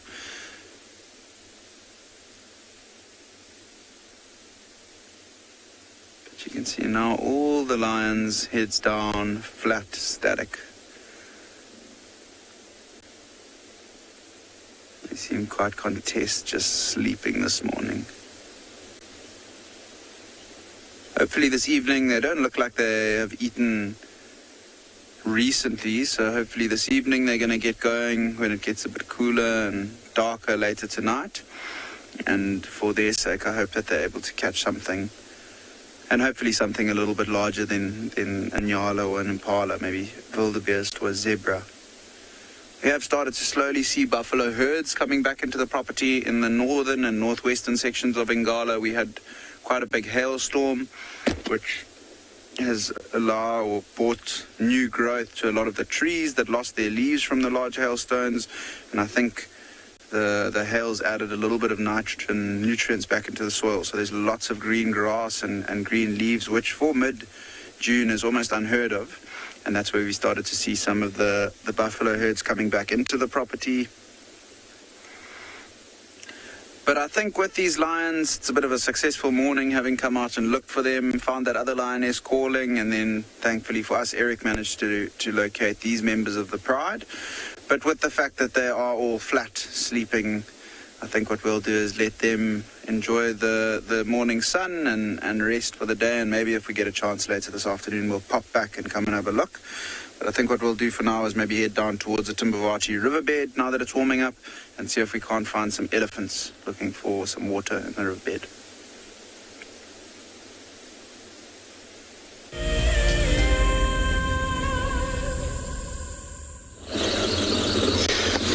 So we also have left the dam and then just driving around, hope to find anything. And there was an update about the tracks of Marisa that you cross south away from that area where we can't go look around. So we're now just gonna hope to find anything else, different cats.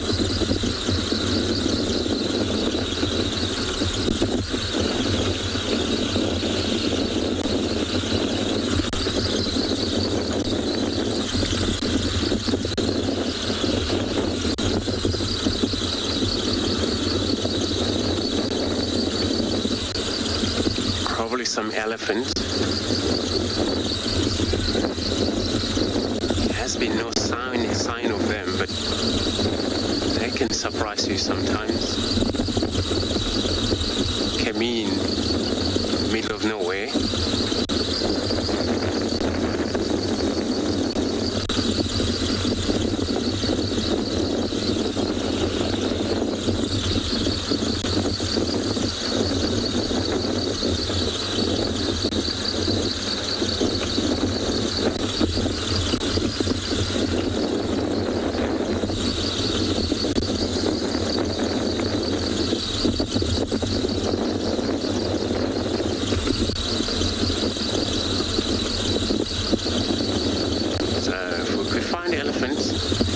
forward to spend time with them,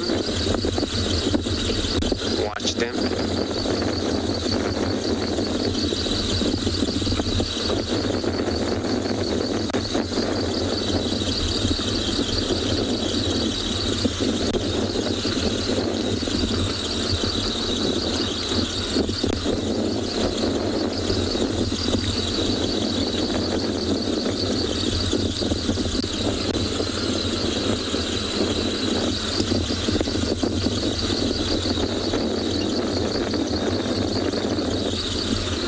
So let's hope we find them.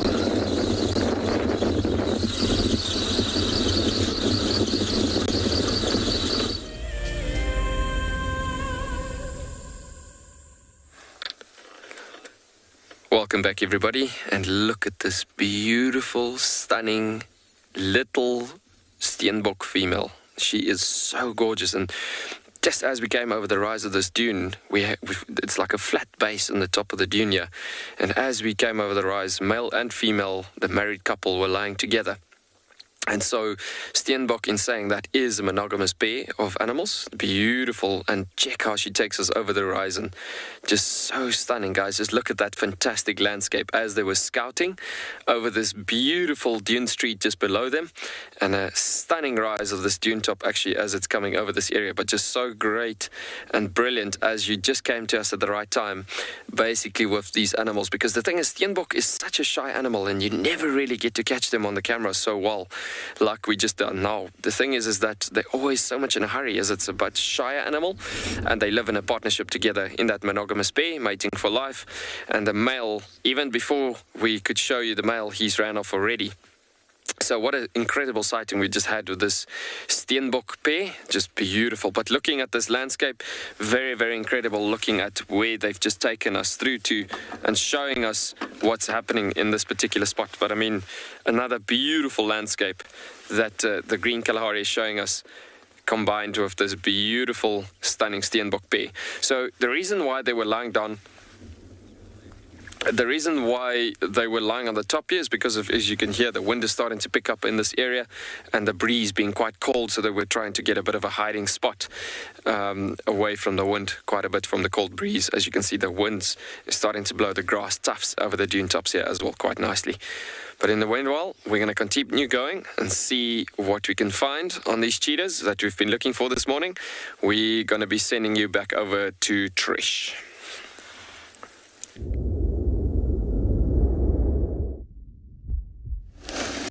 We have now switched over to have a look at our lioness. Tavangumi is still somewhere behind us. We just don't have a very good view of him. He's kind of gone flat in the tall grass there, so we've come over to have a look. In fact, not come over, we've just driven a little bit forward so we can see her. She's also looking quite flat. Now his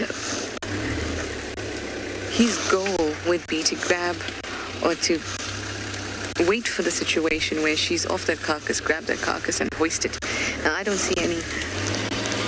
There's one hoistable tree, or one tree in which the hoisting could be successful. Behind us, it's a nice marula. So if he can manage to wait for her to maybe just venture a little bit away from the kill, maybe get distracted by hyenas, if he can wait for that and he's brave enough, he can grab onto the carcass, drag it quickly to the marula, maybe 30-40 meters away. And if he can get it up there, then it's safe and he can relax. But if he can't, he's pretty much going to say goodbye to this kill.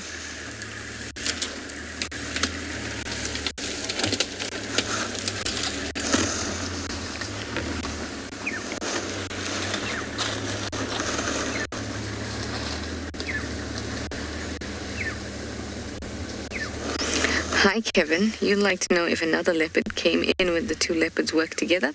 Nope. What could happen that can look like they're working together is that they could both feel offended by the presence of the lioness and be interested in the kill, but they wouldn't work together. Firstly, they obviously don't have enough power to be able to, they can't overpower the lioness. And each of the predators don't really want to be injured, so they're not going to engage in a battle unless it's absolutely necessary, unless they feel cornered, totally threatened. So they wouldn't work together. But it could look that way because they'd both be curious about the carcass. So say another leopard walks in now. That leopard would be curious about the scent of the carcass, would move towards the lioness and this carcass. Tavangumi would then pick his head up because of the scent of another leopard. Then that leopard would pick up the scent of Tavangumi. Then they'd both have their heads up, and we'd be able to see them both. It may look like they're going to both, convene on this carcass and try to take it from her. But that's unlikely to happen. Each leopard is looking out for themselves. They each want that carcass, but neither of them are going to be willing to put themselves in such a position that compromises their survival, such as taking on the lioness.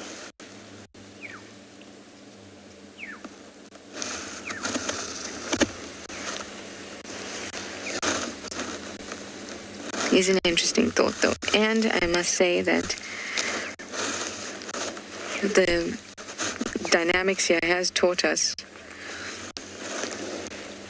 The dynamics here over the years and spending time here has taught me a lot more about leopards and the way their dynamics than any textbook. So, we could see it. Who knows? But it's very unlikely. Hi, Rian. Rian would like to know if Tavangumi will get any of that kill. We'll just have to wait and see, Rian, because that kill looks hardly opened at all.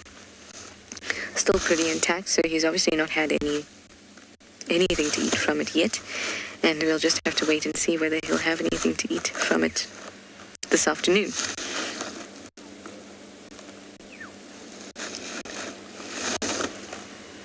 It might be nothing. She might eat half and then carry on, look for a pride as the evening sets in. Then he comes and gets the opportunity to have something to eat. But then by that time he'd have to deal with the potential hyenas as well. So we'll just have to wait and see. We'll just have to come back this afternoon. I love that, though. Right now, we know what the scene is. We know what the situation is and was. We can come back in the afternoon and it can be completely different. You'll see somebody else in the kill, maybe. Even a completely other leopard on this kill.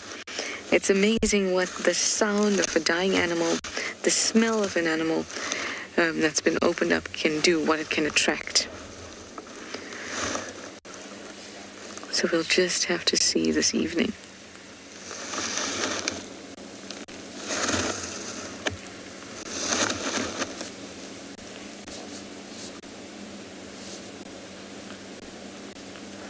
It's a terrible block, this one, though, so I hope that they stay put and don't move too much. It's a very difficult one to navigate, despite being right here on Gallagher shortcut. I mean, it is Gallagher shortcut, Buffalo boundary, so it is far away from camp, but it's a road we're so used to and we use so often. But the blocks are terrible.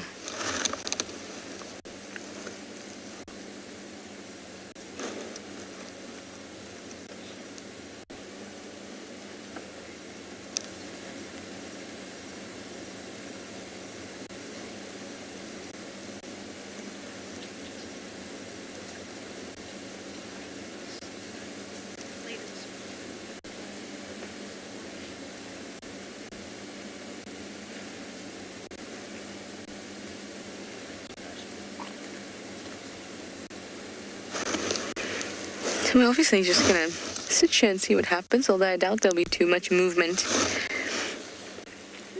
at least this morning. I hope they will, but I doubt it. But we will stick around until the end of drive to see if there's any.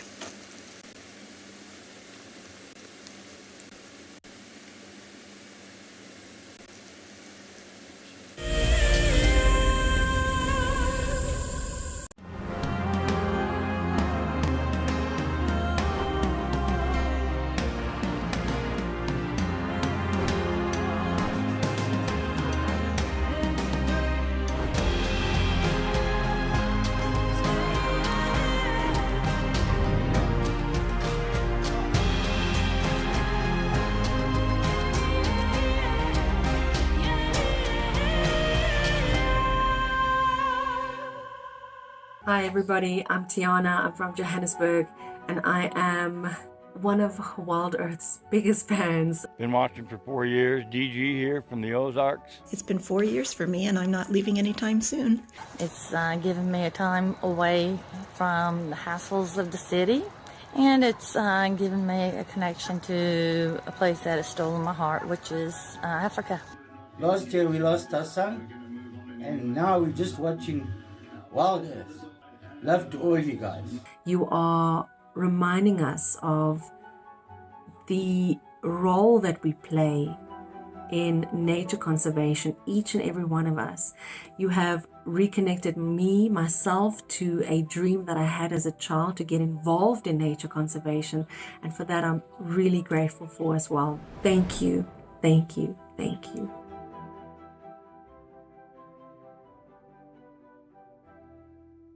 My name is Steve, and one of my favorite things at WildEarth is getting questions from you. The type of questions that I really like are those ones that really help us to unpack and understand and really integrate the ecological knowledge and fully appreciate the importance that animals such as these Cape buffalo bring to the ecosystem.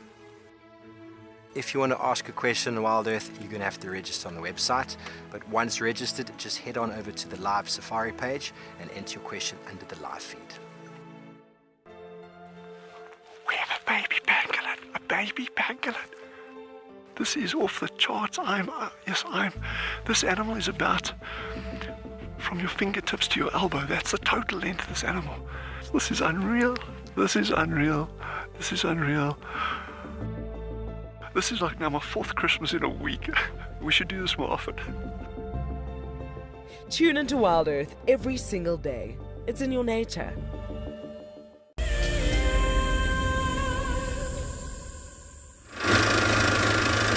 So we've been driving down as Dune streets and just reaching more and more peaks of beauty coming through this area that we're driving through. You'll see every now and again as we're getting to the rises of dunes, descending into the dune streets. It's just a breathtaking, brand new experience over every single dune top. Some 2 Namakwa doves flying across here in front of us. But yeah, just gorgeous looking over these peaks of these dunes as we come through this area. But bottom line is, as the breeze is also starting to pick up quite a lot at the moment, more and more as we've been seeing, like that Springbok previously, animals are lying down, trying to take cover from this wind. It's not just that it's cold, but the main thing is that the stronger the wind blows, the more it gets to a point that the animals needs to drop down behind the bush, away from the wind, so they can use the senses. Senses in a way that when the wind blows quite strong, it literally takes away their senses of hearing and smell from the direction downwind from their position. So that's the thing, it creates so much stressful factors for most of your animals, and surprises that they could get killed by predators. And for the predator's sake, for instance, cheetah from this regard, is that they could easily be getting killed by another cheetah or by other predators in a certain given area like this. So especially where the plains becomes quite vast and open in this area, in the dune tops itself, it comes down to the point that they constantly need to think what they do. You see, in a desert environment, everything's harsh. Even if you talk about the plants and you talk about the toughness of the ecosystem, the plants itself, I mean, there's thorns on 80 to 90% plants all around us. So it tells you so much. Oh, pale chanting goshawk coming up to the top. I don't know if he's going to sit down. It's a bit of a tough one as he's flying through the air. There he goes, flying off to the distance, and off he goes. But just talking about this beautiful landscape that we're coming down into again, descending here, you can see the breeze is coming through this area quite a bit, building up. So I guess animals, you see, the thing is, animals need to adapt so much in the Kalahari constantly, just by looking at the plants even. I mean, the plants is just talking so much more about this ecosystem, saying that it is a tough environment, and even every single to second plant around you needs to be protective and defending itself over the landscape itself with animal movement itself. So talking about it from that point of view, the moment there's just a slight breeze lifting to becoming quite strong, it truly comes down to animals will adapt to their changing conditions constantly happening in this particular environment.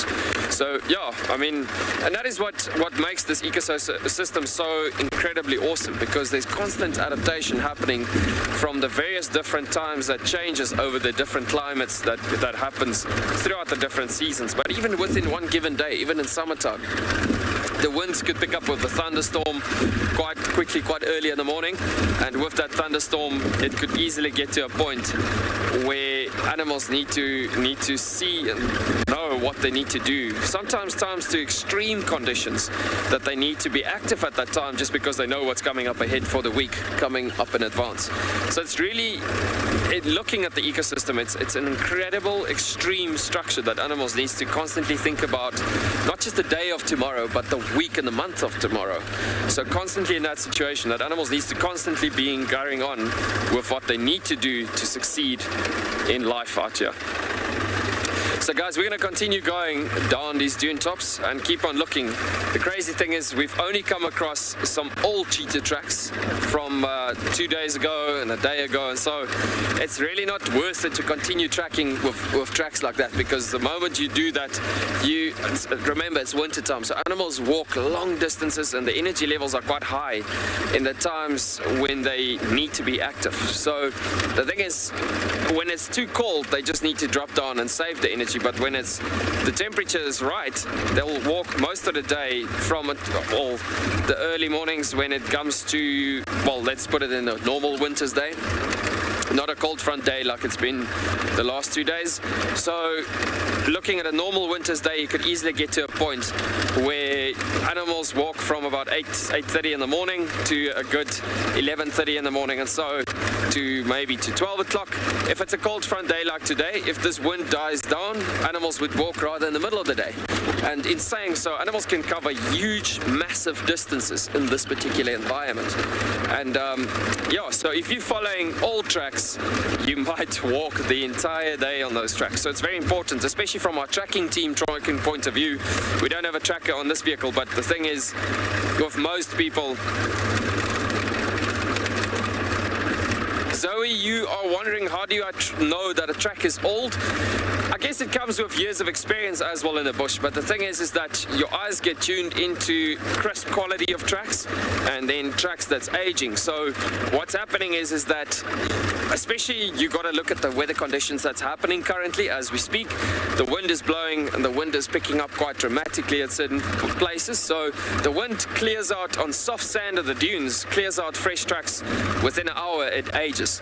So, but then if the wind and the weather conditions was doing pretty well actually over the last couple of days, then it truly comes down to, you got to look at which animals have walked upon that tracks and when is this animal mostly active. So say for instance it's a leopard. When do they start walking this given time of the year? It's roughly around about late afternoons into nighttime.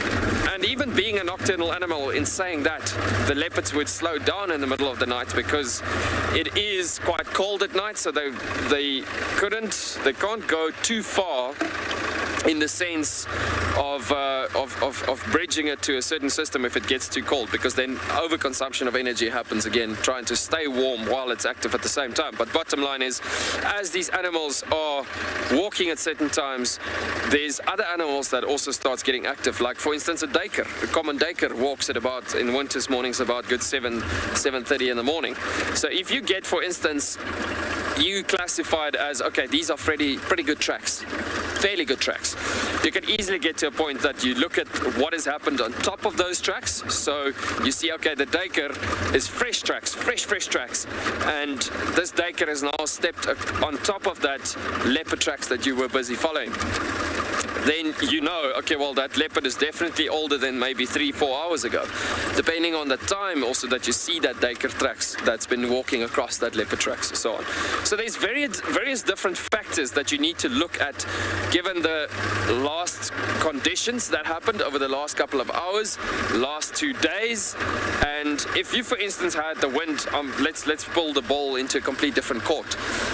Say, for instance, you the wind's been blowing vigorously the last couple of days, and suddenly you get a crisp track on top of that windy formation that's been blowing. It really comes down to that animal's not far. Why? Because it's stepping on top of the windy tracks, if I can put it that way, and there's absolutely no breakdown to the actual track. But yeah, there's aging on tracks that happens due to weather factors, conditions, animals' movement, all sorts of things like that. And you just got to know who's walking when. It's an art. It's a true art. And I must tell you, there's so much that I've learned. Like, I mean, I've been guiding close to 11 years now in the industry. And before I came to Tswalu, I thought I could track, and I thought I knew about tracking. Until I got to meet the Kalahari trackers.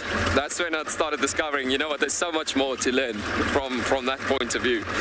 But yeah, I've been in the Kalahari for 7 years now, so I must say there's so much that I've learned in this last 7 years to as opposed to tracking itself and so on. And yeah, it's a true art, and the knowledge what these guys give you on specific grounds of tracking base and form and so on. All right, guys, so we're going to continue down the road and see what we can get on these cheetah. As this breeze is coming up, it is getting a bit tough, but yeah, we'll send you over to another gorgeous destination with another type of tracking event.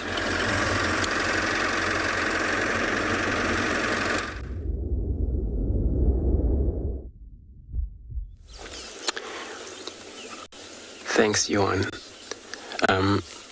Indeed, it's true.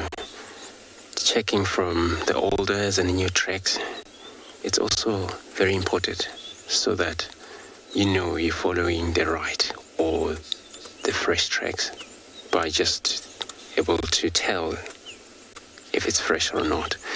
We're just tracking the elephant around here also, where now we just come across there dropping. It looks like to me probably also over the night. That is not really fresh. But this is to tell that they were around here just by looking at this dropping.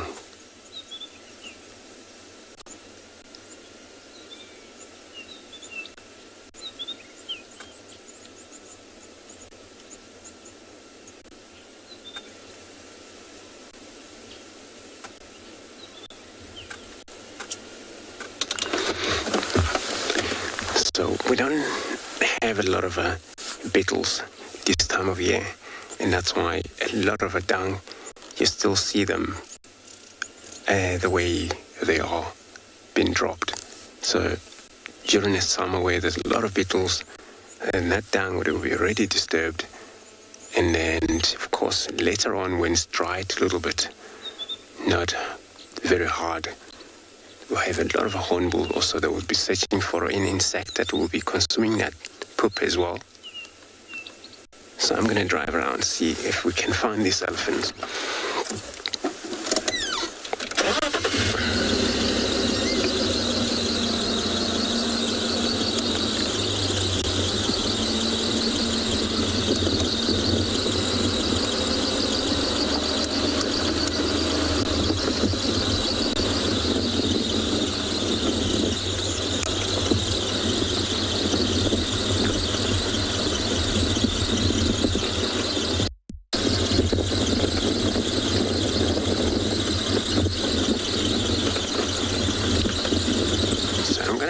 Check. Not sure how far they've gone, but it happens they're around still.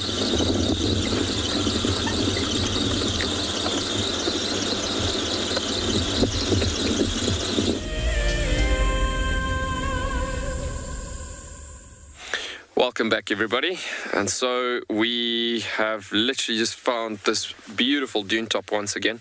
We're just scanning a bit over these dunes and looking over this gorgeous landscape, looking at the peaks of the dunes, typically behind the bushes, as we were mentioning about the breeze of the wind coming through quite a bit, and trying to see if we can possibly see some cheetah scouting over the landscape, sitting, breaking away from the wind behind the bushes on the top of the dunes.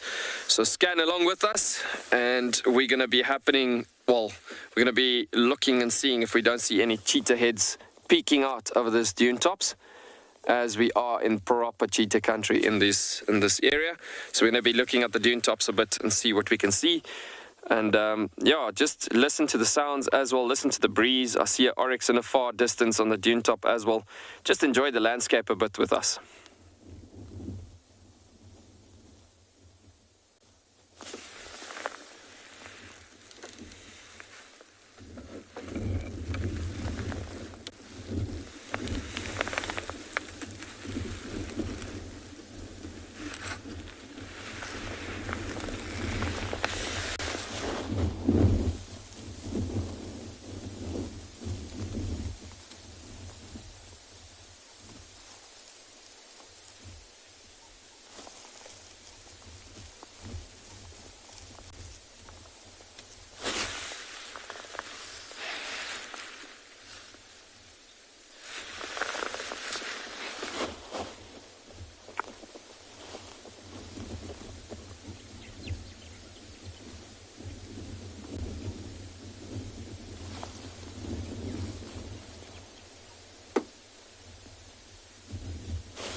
A beautiful oryx just walking across the landscape, and just stunning to see that terminalia trees on the top of the dunes as well, unfolding this gorgeous landscape.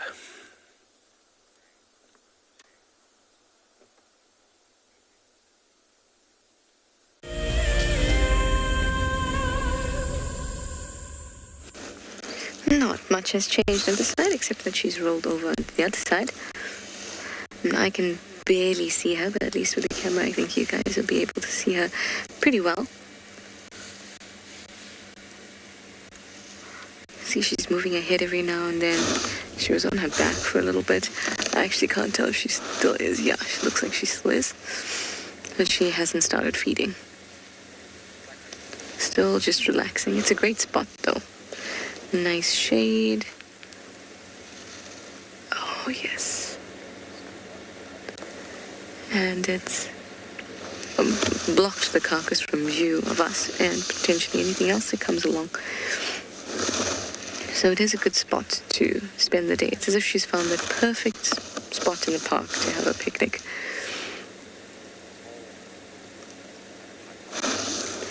So Tavangumi is flat. I can't see him at all anymore.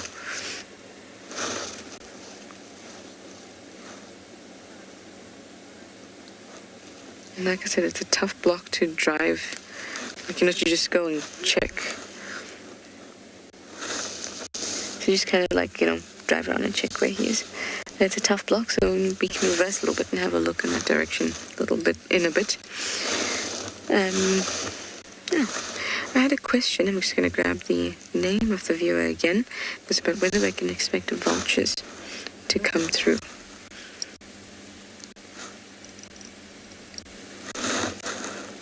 Billy, hi Billy. You would like to know if we'd get vultures. It's very likely that we would get vultures. Vultures especially will fall around lions on a kill. But it's a small kudu. It's a kudu calf. So it's not like there's plenty to go around and the vultures can just kind of stick around like they would if there's a buffalo or a giraffe. But that doesn't mean that you're not going to get scavengers coming. You can get some tawny eagles, bats, leers, vultures, perhaps even those marabou storks might make their way in this direction. But we're going to have to wait until they actually start being up into the sky where they can look down and see that there's a lioness who's displaying the behavior like she's got a kilt by a tree, it's in the shade. They'll actually be able to see very well from up in the air, but I don't see any animals in the air yet to be able to look down. Theo Tawangumi's just picked up his head. I didn't realize he was right there. Can you see him? Let's try.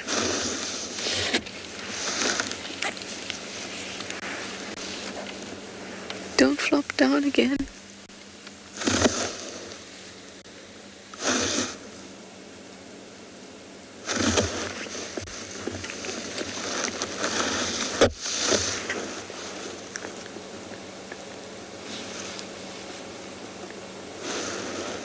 Can we see him? That's cool. So you basically, we swing the camera around, we can see one cat and then another. That's pretty cool for me.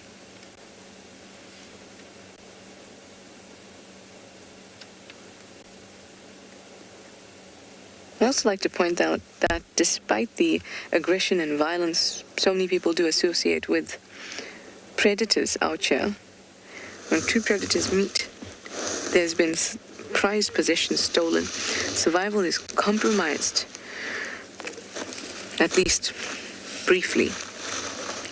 Yet we don't see them savagely going at each other and there being lots of blood and gore. In fact, they'll try their hardest for that not to happen, which I find very interesting, and I think that's a side of predators and the whole more death associated sides of nature that we must appreciate.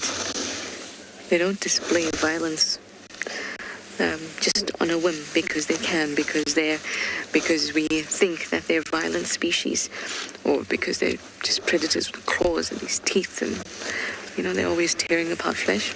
Not really. They do it to survive, not at each other, unless it's really, really compromising their survival. There's a huge threat, not just stealing some food. Anyway, let me send you over to Yuan and Tswalu. I will stick around here.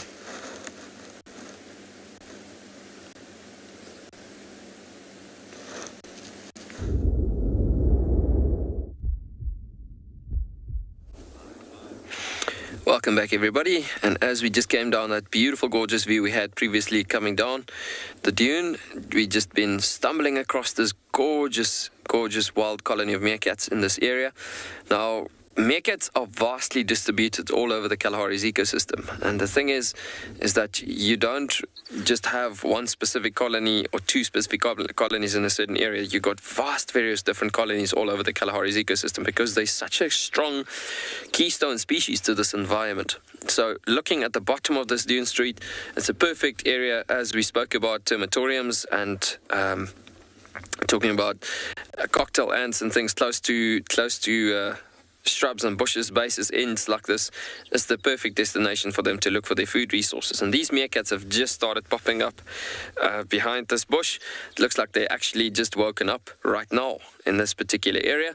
As they've been coming through, they started hiding behind this bush. As you look at the tufts of the grasses blowing from north to south, and they just on the southern side of this bush trying to block away from the wind, trying to make use of the hearing resources. Chaka is constantly looking at us, trying to figure out what is this thing doing here. Now, the thing is looking at a game reserve this vast and this big, a meerkat colony like this in this particular area could easily see a vehicle today, and then 3, 4, 5 months can go past before they see a vehicle here again, depending on the vastness of their territory, depending on how big their territory is.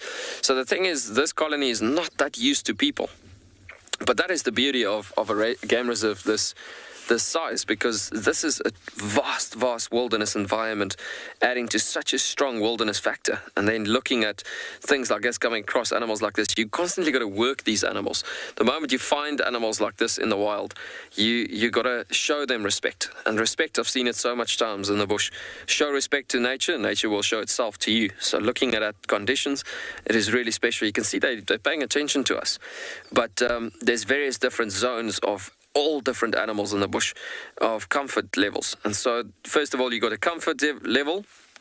That is what animals will, if you're in the comfortable zone of animals will continue with what they were doing by the time you arrived there.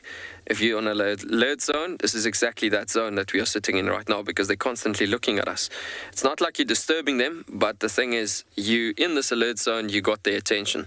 But this is the time when you want to show them, listen, we're not here to push you, we're not here to harm you, we literally just here to watch you. And if they continuously keep on watching us like this, we'll just move on, because then that is the time when we need to show respect again from that regard.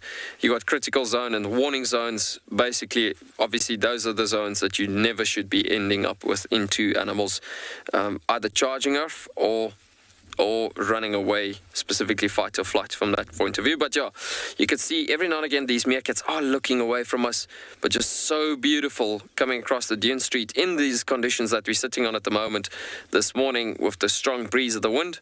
Just beautiful seeing these animals just hiding behind this bush.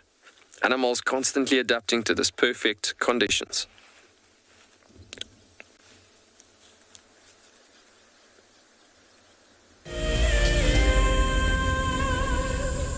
The annual Safari Guide of the Year competition aims to create awareness for those men and women who dedicate their lives to tourism and wildlife. This year's event will be held at Marataba, a breathtaking privately managed section of the Marakele National Park in South Africa's Limpopo province. In celebration of this, WildEarth and Marataba Luxury Lodges are offering all explorers a chance to win a 3-night stay at Marataba Safari Lodge for you and a friend. In addition to a spectacular land-based safari, Marataba Luxury Lodges offer an opportunity for guests to cruise peacefully along the Matlabas River, watching the animals as they drink and wallow. The lodge offers you a chance to lie by the pool or enjoy a spa treatment, and one night could be spent sleeping out under the stars in a luxurious treehouse. Sign up to be a WildEarth explorer before the 30th of June, and it could be you heading off on a long-awaited getaway. WildEarth Explorers, it's in your nature.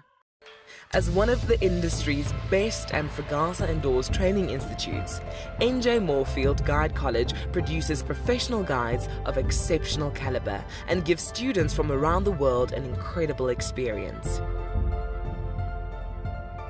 NJ Moore offers courses to suit all types of interests. The full-length career course results in a Fagasa accredited qualification and the option of a 6-month internship at one of Moore Family Collection's luxury safari lodges. Shorter courses are a great introduction for those considering a career in field guiding or even a life-enriching experience in your gap year. With spaces still available in July, don't miss out on this fantastic opportunity to live your African dream.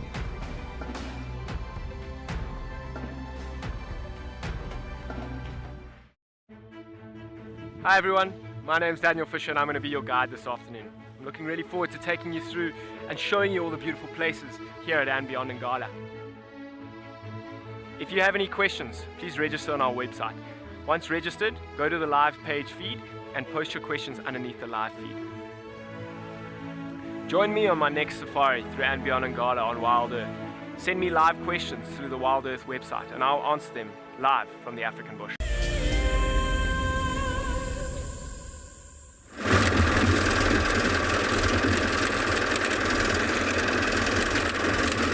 We're just driving across this gorgeous landscape, constantly just keep on pushing west. This morning on the reserve, we've been having quite a bit of animals. As I was saying, as we've just seen with that meerkats as well, quite a lot of animals are trying to hide away from this wind as it's quite a bit of limiting factors.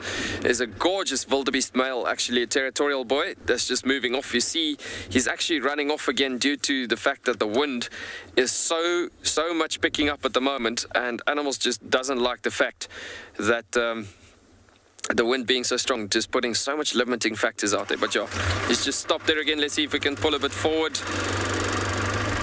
And yeah, he keeps on remaining behind the bushes there. But a beautiful animal. There you can see the horns just picking up, coming out there again as well. But a stunning male. And just something interesting as we just come across this stunning wildebeest male here. You must have seen the blue wildebeest quite a lot on the show before, but looking at the horns hooking to the sides like buffaloes and the stripes on the sides of the body. I mean, it's such distinctive, those black stripes that you get on the sides of the body coming down. And in German, they're actually known as a Streifengenu, which is basically saying striped wildebeest. And so that is where the name in German comes from. It's actually very distinctively looking at those stripes that I was just seeing in the sunlight. The moment we came driving past, just so cool seeing that stripes being highlighted, the dark lines in the sun as we came through. But yeah, lots of Oryx in amongst those thickets as well to our right hand side coming up. but loads and loads of animals just been hiding, trying to get away from this wind. So I guess towards this afternoon, as this wind might be dying down a bit more, we'd be getting to possibilities that animals would be displaying more and more towards the afternoon, the light opening up quite a bit and warming up as well quite a bit as well. But the stressful limiting factors has been happening quite a bit here this morning, and being the fact that we've only seen all the tracks of cheetahs as well in this given areas this morning. But yeah, beautiful still.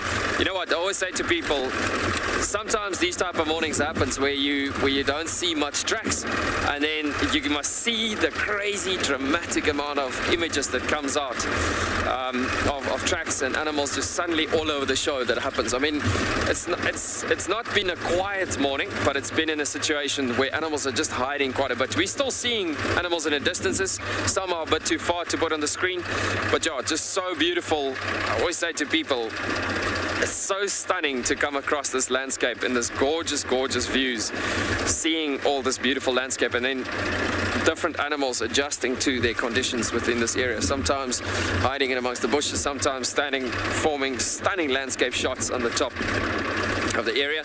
There's a lovely, lovely Oryx male coming through, also hiding behind the breeze, the winds, behind the bushes here coming up as well. But yeah, beautiful, this Oryx male. Just look at that. Guys, that is truly the image of the Kalahari. I mean, it's a dead camelthorn tree sticking out and amongst, alongside with that Oryx, giving us his beautiful bump cheeks that we're seeing there. But that is just the image of the Kalahari. Looking at that stunning Oryx male being truly living up to the formality of this ecosystem. I mean, just so beautiful, looking at those clown face markings of the white in the face and the black markings. But looking at the detail on these animals, I mean, it's crazy. A beautiful horse-like tail on this animal. Looking at the beautiful white legs, so much white markings again, as we spoke about adaptations, constantly talking about reflection structure and ability, being able to reflect quite a lot of heat factors back into the ground in your summer's days.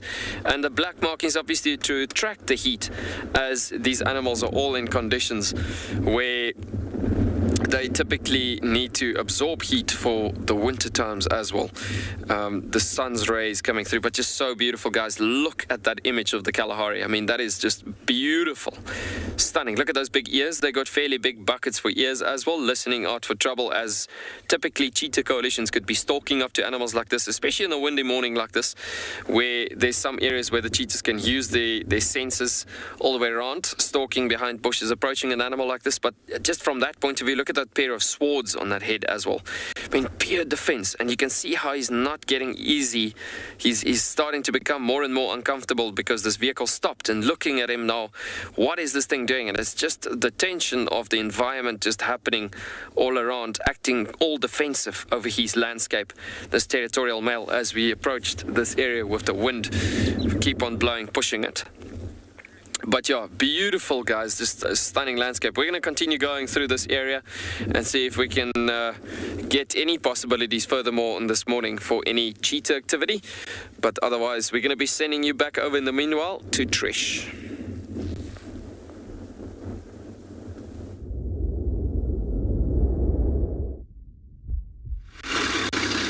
She's still sitting there in her corner and she hasn't eaten yet. There's a lot of speculating going, why isn't she eating? But I don't think it's too big a deal. I think she's just waiting to feel a bit more comfortable. Maybe she's somehow stressed a little bit. We're not sure, but I have no doubt that she will start eating at some point. Especially if he doesn't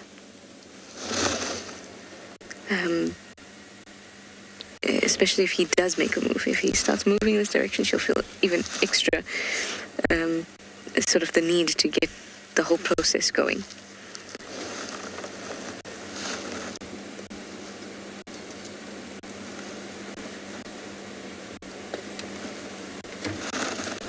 Alison, you'd like to know if it's better to wait here, I guess, for Tavangumi, than to go off and hunt again. He's likely to wait here for some time before he goes off and hunts again. It obviously depends actually on the leopards. Like Tlalamba doesn't do that too much. Like she'll wait a little bit if a kill is stolen by something, and then she'll move on. She doesn't kind of dawdle, hoping that she'll get her kill back. But I guess because it's just happened and he hasn't, this lioness hasn't opened up the kudi yet, maybe he feels he's got a chance. She hasn't started feeding. I mean, also these animals here can expect to see hyenas and stuff like that coming. Maybe he's waiting for that opportunity. But he can only wait so long. At this point, sitting here right now, given the situation, if I were him, I would also wait to see what happens before I know for sure that it's a lost meal and that I need to move on. If by the evening nothing changes, I mean, she's going to start eating bread, and if she doesn't, then we can start thinking about what on earth that would be. But if by the evening, or like even like 4:30 or 5, when it starts to get much cooler, if I were him, I would move on, even if she still hasn't started eating. But right now he's put in the effort. He's not going to hunt at this time. It's already too sunny and warm. So he's going to be lying up in a bush somewhere anyway. So he might as well be lying up in an area where he can see his kill and see what's about to happen with it.